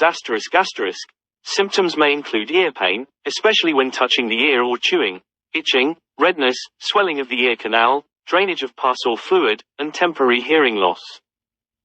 Treatment. Treatment may include eardrops containing antibiotics and/or antifungal agents, pain relievers, and measures to keep the ear dry. 3. Tinnitus. Description. Tinnitus is the perception of ringing, buzzing, hissing, or other sounds in the ears or head without an external source. Causes. Tinnitus can be caused by various factors, including exposure to loud noise, age-related hearing loss, presbycusis, earwax buildup, certain medications, head or neck injuries, and underlying medical conditions such as Meniere's disease or acoustic neuroma. Symptoms. Tinnitus itself is a symptom characterized by the perception of sound when no external sound is present.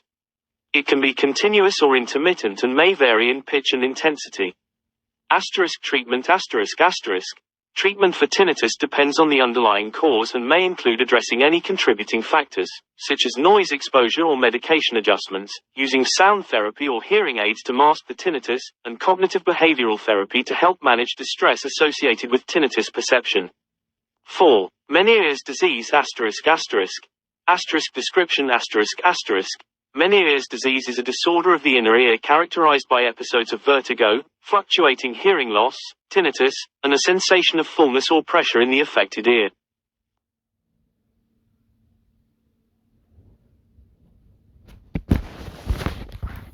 Asterisk causes asterisk asterisk. The exact cause of Meniere's disease is unknown, but it is thought to be related to fluid buildup in the inner ear, which can disrupt balance and hearing function. Asterisk symptoms asterisk asterisk.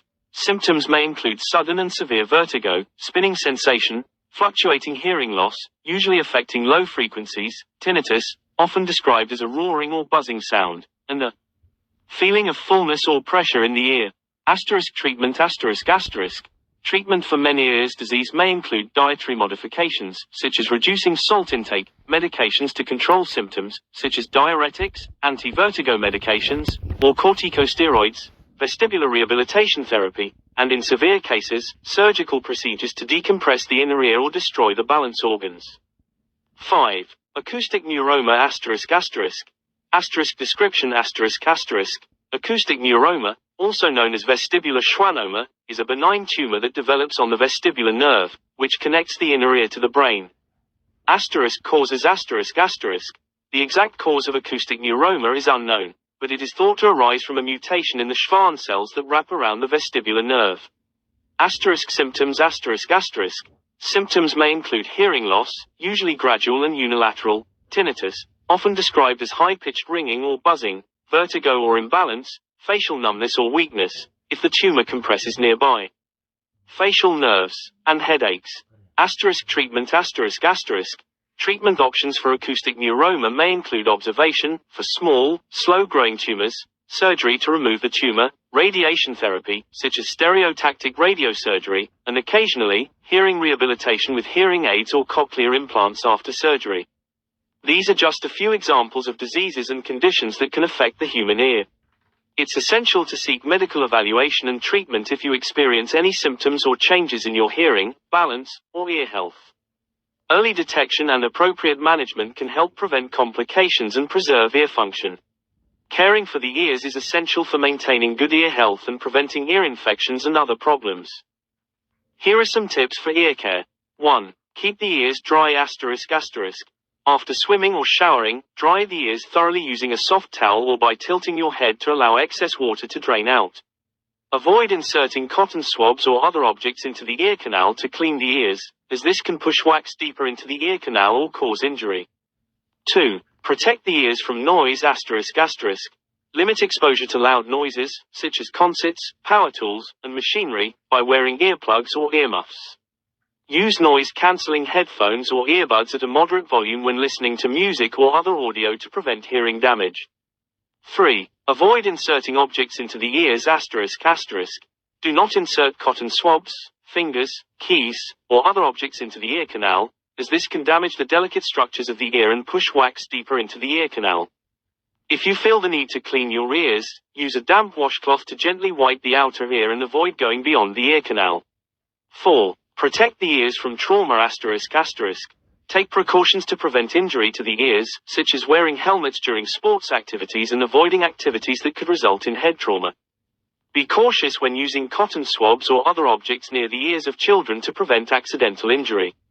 5. Monitor ear health asterisk asterisk. Pay attention to any changes in your hearing, such as sudden hearing loss, ringing in the ears, tinnitus, or ear pain, and seek medical attention if you experience any concerning symptoms. Schedule regular checkups with an ear, nose, and throat specialist or audiologist for routine ear exams and hearing tests, especially if you have a history of ear problems or hearing loss. 6. Manage earwax buildup asterisk asterisk. Earwax, cerumen, helps protect the ear canal by trapping dust, dirt, and bacteria. In most cases, the ears naturally eliminate excess wax on their own. If you experience symptoms of earwax buildup, such as earache, hearing loss, or fullness in the ears, consult a healthcare professional for safe removal. 7. Maintain overall health asterisk asterisk. Eat a balanced diet rich in vitamins and nutrients to support overall health, including the health of the ears. Manage underlying health conditions such as diabetes and allergies, as they can affect ear health and increase the risk of ear infections.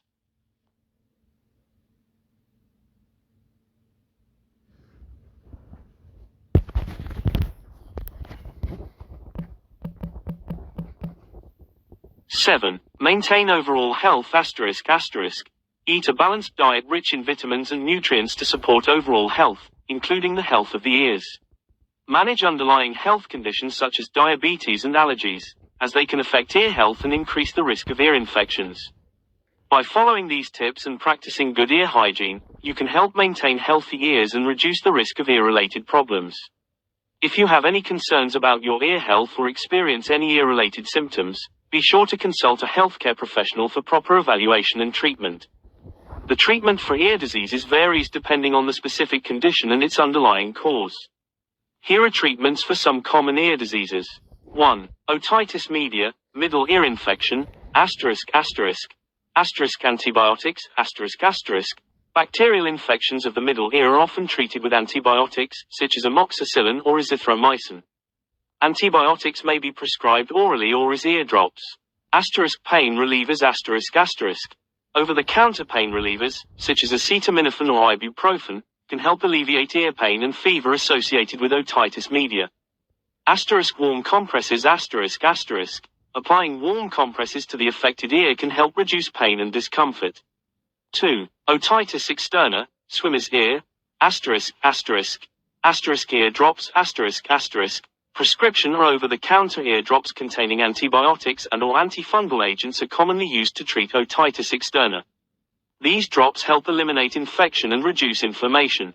Acetic acid solution, a mixture of acetic acid and water may be used to help restore the normal pH of the ear canal and inhibit bacterial or fungal growth. Pain relief, over-the-counter pain relievers or anti-inflammatory medications may be recommended to alleviate ear pain and discomfort.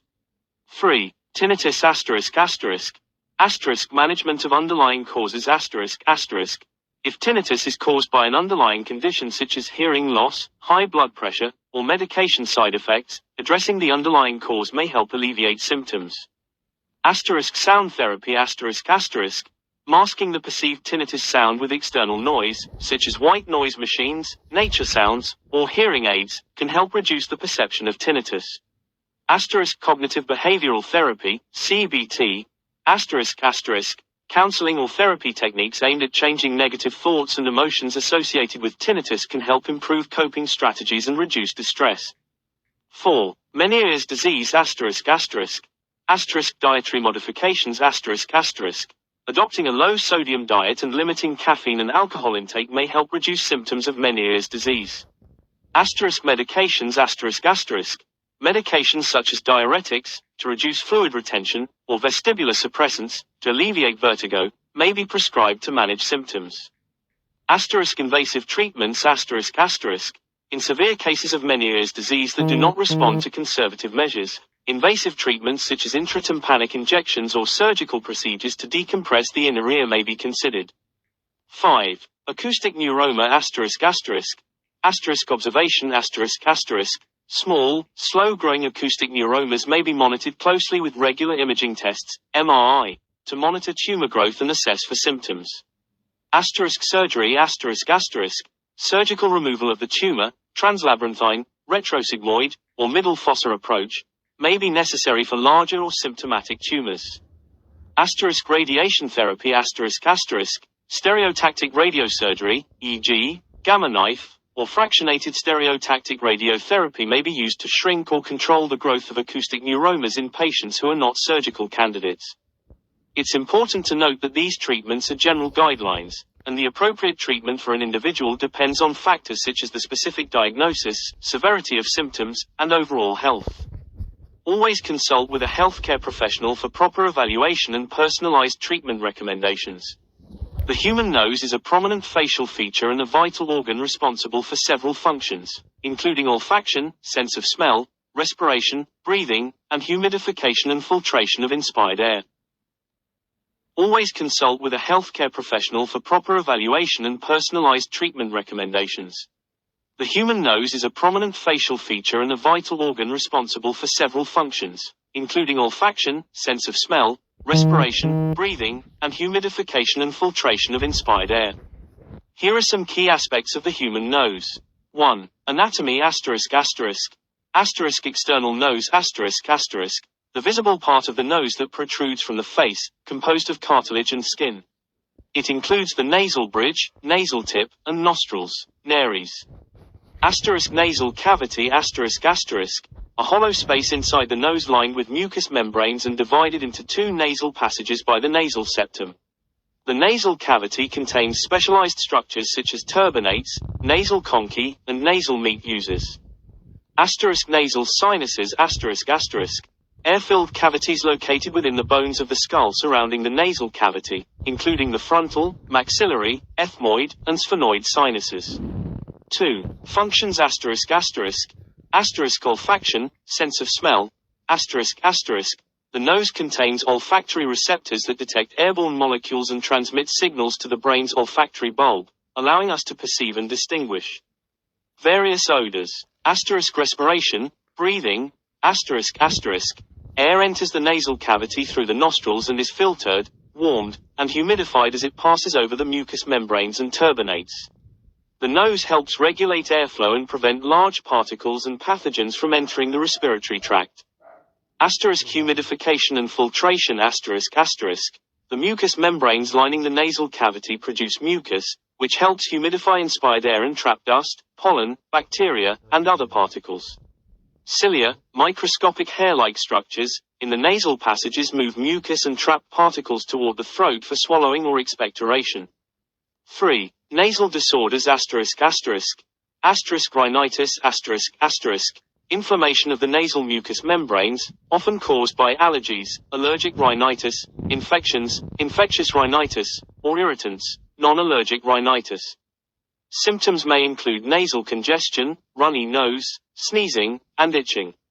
Asterisk sinusitis asterisk asterisk. Inflammation of the sinuses, typically caused by viral or bacterial infections.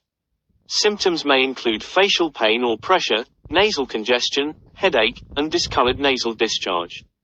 Asterisk nasal polyps asterisk asterisk.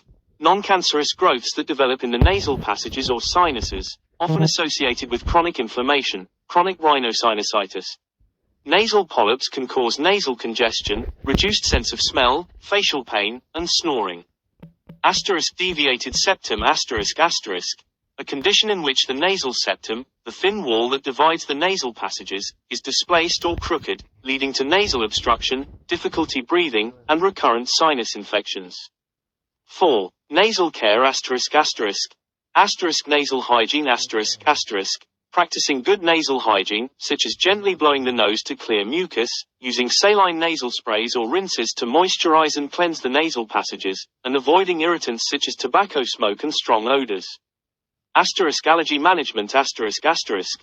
Managing allergies with antihistamines, decongestants, nasal corticosteroids, and allergen avoidance measures to reduce inflammation and relieve nasal symptoms. Asterisk sinus irrigation asterisk asterisk. Using a sinus rinse or neti pot to flush out mucus and debris from the nasal passages and sinuses, particularly helpful for individuals with chronic sinusitis or nasal congestion. Asterisk medical treatment asterisk asterisk. Seeking medical evaluation and treatment for persistent or severe nasal symptoms, nasal injuries, or suspected nasal disorders to identify underlying causes and receive appropriate management. Overall, the human nose plays a crucial role in our sense of smell, breathing, and overall respiratory health. Practicing good nasal hygiene and seeking medical attention for nasal symptoms or disorders can help maintain optimal nasal function and health.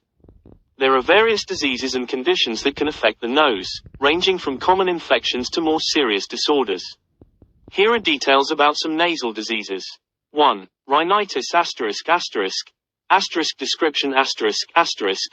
Rhinitis is inflammation of the nasal mucous membranes, leading to symptoms such as nasal congestion, runny nose, sneezing, itching, and postnasal drip. Asterisk types asterisk asterisk. Asterisk allergic rhinitis asterisk asterisk, caused by an allergic reaction to airborne allergens such as pollen, dust mites, pet dander, or mold spores. Asterisk non-allergic rhinitis asterisk asterisk, caused by irritants such as smoke, pollution, strong odors, or changes in temperature and humidity. Asterisk infectious rhinitis asterisk asterisk, caused by viral or bacterial infections, commonly known as the common cold or sinusitis. Asterisk treatment asterisk asterisk. Treatment depends on the underlying cause and may include antihistamines, decongestants, nasal corticosteroids, saline nasal sprays, and allergen avoidance measures. 2. Sinusitis ***. Description ***. Sinusitis is inflammation or infection of the paranasal sinuses, air-filled cavities around the nasal passages. It can be acute, short-term, or chronic, lasting more than 12 weeks. Causes ***. Sinusitis can be caused by viral infections, bacterial infections, fungal infections, allergies, nasal polyps, or anatomical abnormalities such as a deviated septum. Symptoms Symptoms may include facial pain or pressure, nasal congestion, headache, postnasal drip, loss of smell, fatigue, and cough. Treatment Treatment depends on the type and severity of sinusitis and may include antibiotics, for bacterial infections, nasal corticosteroids, decongestants, saline nasal irrigation, and in severe cases, surgery to drain blocked sinuses or remove nasal polyps. 3. Nasal polyps Description Nasal polyps are non-cancerous growths that develop in the lining of the nasal passages or sinuses, often as a result of chronic inflammation. Causes Nasal polyps can be associated with conditions such as allergic rhinitis, chronic sinusitis, asthma, aspirin sensitivity, or cystic fibrosis. Symptoms Symptoms may include nasal congestion, reduced sense of smell, runny nose, postnasal drip, facial pressure or pain, snoring, and recurrent sinus infections. Treatment Treatment may include nasal corticosteroids, oral corticosteroids, antihistamines, saline nasal irrigation, and in severe cases, surgery to remove polyps and improve nasal breathing. 4. Deviated septum Description A deviated septum is a condition in which the nasal septum, the thin wall that divides the nasal passages, is crooked or displaced, leading to nasal obstruction and breathing difficulties. Causes A deviated septum may be present at birth, congenital, or result from trauma to the nose, such as a nasal fracture. Symptoms Symptoms may include nasal congestion, difficulty breathing through one or both nostrils, snoring, frequent nosebleeds, sinus infections, and facial pain or pressure. Treatment Treatment depends on the severity of symptoms and may include nasal decongestants, nasal corticosteroids, nasal dilators, or surgery, septoplasty, to straighten the septum and improve airflow. 5. Nasal fracture Description A nasal fracture is a break or crack in the bones of the nose, often caused by trauma or injury to the face. Symptoms Symptoms may include pain, swelling, bruising, deformity of the nose, difficulty breathing through the nose, and nasal bleeding.